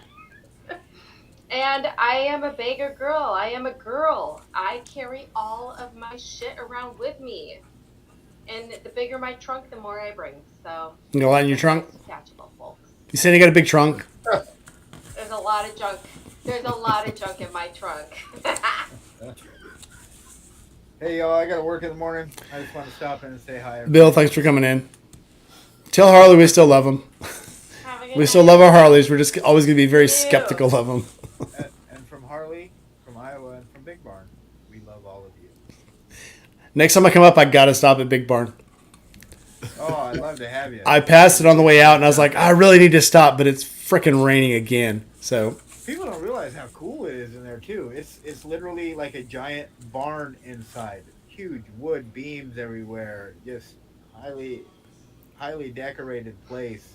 One of the old vintage like 1904 Harleys up on a shelf way up by this big window, and our apparel section, our sales section, our parts department, even the service department. Everything is done really well. It's got a beautiful layout. We got some coffee. It's fresh. It's okay. It's available to everybody. And you can absolutely come harass any one of us. Most of the people, besides myself, have been there like 20 years. They know their job, they know the store, they know the product, they know the company inside and out, and they're all too happy to shoot the breeze with you. And that's part of that, what I was saying, you actually get to know your community. I bought a lot of bikes from a lot of different places, and the experience of buying a bike from Harley Davidson and the aftercare. The call up 6 months later, hey, are you liking the bike? And I know there's part of it that's a sale or something, but when they're like, are you liking the bike? Are you thinking you've done enough miles that you're ready for a service? Or I'm okay with that. That's kind of going the extra mile, which I think is kind of lost these days. Harley's happy to go the extra mile to retain their customers. And part of that is reaching out and having good communication and having a good relationship with their customers. And I can't speak for every dealership or everybody you're going to meet, but I know in our little neck of the woods, in our little hole in the wall, you're treated like family. And if you're a passerby, you got a problem with your bike, we'll kick a bike right off a lift to try to get you in because it matters. We got to do that with Shep. I got to meet Shepard again from Forgotten Angels because he was bringing a bike through to Oregon or maybe picked it up from Oregon, taking it back to Florida. He ran into some problems and we were able to get him patched up in record time and back on the road. And I think he still had some problems further down the road, but we couldn't help with that. We did our part. You do what you got to do. And I do like Anyway, coffee. I'll get out of here. Yeah. Bill, thanks for coming in. Hope you can come in next weekend. Yeah, sound good. You know, it's a funny thing. The older we get, the more we don't want the wind beating us up on long trips. I think when you're young, you have this thing, and then this is everything in life. When you're young, you don't want to admit things bug you because I'm trying to earn my man card and I'm trying to be a man. I'm trying to blah blah. When you get older, you're like, I've done all that shit. I have nothing to prove. Now I want comfort. Nothing to prove. Yeah, Exactly. everything I hurts. there and be able to do something at when I get there. Yeah, You know. absolutely. Now, granted, there are things I do now that I wouldn't have done when I was young because at that time I thought, oh man, that's so for like riding all the way to Tampa, doing a one-shot Tampa ride. I would have never done that in my 20s because in my mind that was just so unfathomable. Because back then I was a kid who had never been out of this little 100 square mile circle between Louisiana and Texas. I would have never thought about getting on a motorcycle and riding that far. Although I would get on a motorcycle and run 120 miles an hour down the road, I wouldn't drive at 125 miles to get anywhere. Now, I guess your perspectives change. I think once you've done more, you know you can do more, but you try to actually prove you can do less. In your mind, you're like, well, I'll try it and see if I can do it because you've done that 100 miles. Now you're trying that 120 miles. Then you're trying that 150 miles. When you're young, you have nowhere to start from, so everything seems like it's out of your reach. There you go. I've said my piece. There you have it. Oh, shit. No, I got more to say. I'll have more to say.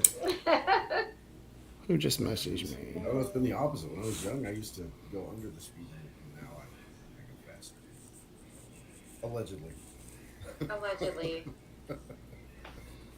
Allegedly. Allegedly. It's hard.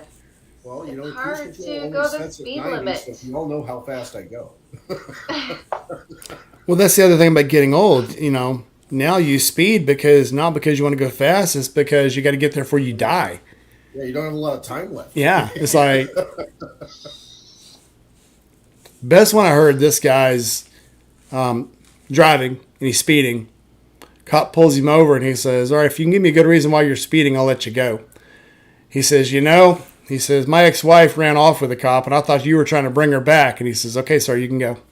Yeah. I had one of our troopers that pulled up rode up next to me at a gas station. I was on my way down to Casa Grande, and I had gone in, was by the pump, and I was just about to pull my helmet off. And he pulls his bike up next to me, and I pull my helmet off. He looked at me, and goes, "You're old." Oh my God! Fuck you. He goes, "You're going pretty fast." And I said, "What?" There's not a lot of time. And he goes, "Yeah, I just wasn't expecting that. Just be careful." "Yeah, okay, man. Have a good one. You want to drink?" "Well, You want a drink? I got beers in here. But just the look on his face, "You're old, fucker." Yeah, good times. Get away with stuff. Yeah. All right, we're above our 2 hours. All right, so you guys think of something to do for next weekend. Audience, I want you guys to get in on the next one. One of you guys, I want to get Jerry eventually on here if I can keep him. If I can keep Jerry sober enough long enough to get him on. I want to get Jerry on. So we'll have another one next week. So Forgotten Angels weekend, we will not have a broadcast because I will be picking people up from the airport apparently on the taxi glide. Nice. So I am so looking forward to bringing that street glide down there. So Doug, you'll be there. Biker Girl, you're not because I won't. yeah, Sorry. slacker. I'm a loser. You're just a slacker. It's fine. It's just a joke. But I am going to Reno tomorrow for Street Vibration, so.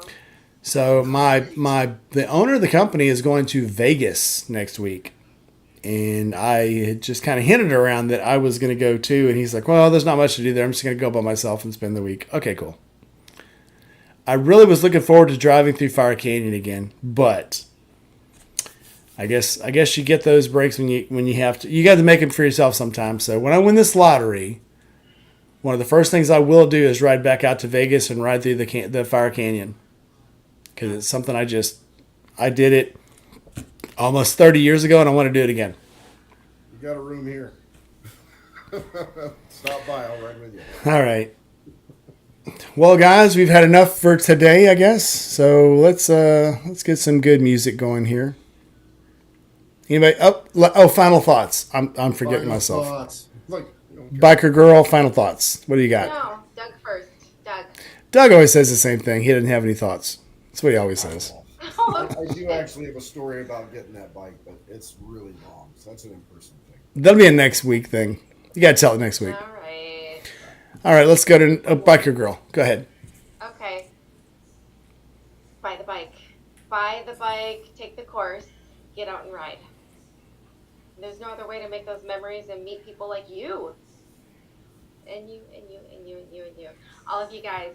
It is the best. I have met some amazing people, and I have the best times. And if it weren't for this, I have no idea what else I would do to occupy my time.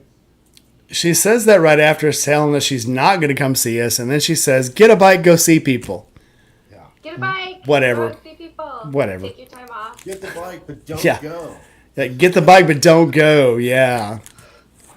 You should have bought a Sorry, gold wing. guys. All right. I'm going up. What? Not a gold. All right. Oh my god. Hey, she takes you to the coffee shop. That counts. All right. All right. Every MSF course I've ever taken, I've learned something. Yep. Something. The good thing about the MSF courses is the instructors. I know I beat up on the instructors who are too cocky, but the MSF courses, they have like a ladder to use for teaching, but they also let the instructors kind of do their own thing. So you learn a lot. And I've been lucky enough to a lot of the courses I've taken. The last two I took were old Moto America riders, professional riders. So they teach you a lot of other insights. Once you've learned what they teach you, then they show you extra things. And every MSF course I've ever taken never stops with, okay, now it's sufficient. They keep going and keep going and keep going. We'll try this, we'll try that, we'll try this. Until you actually find out what you're capable of. And so I'm going to say keep going to find out what you're capable of. If you can ride 100 miles this weekend, ride 150 miles next weekend. Keep going until you find your limit. Because you'll be surprised at how far you can actually go when you try.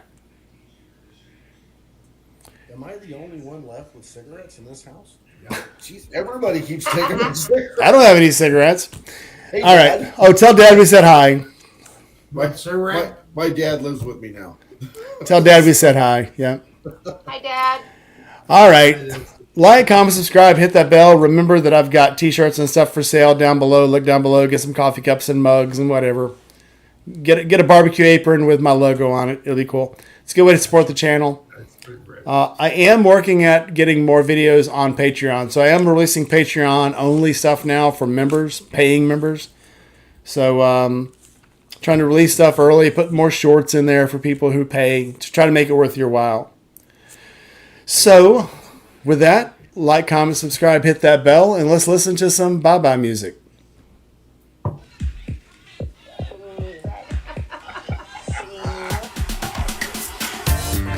Thanks for coming in, everybody, and I will see you guys next weekend. I'll have a video ready Monday night. I'm going on a poker run tomorrow, so that's what I'm working on now.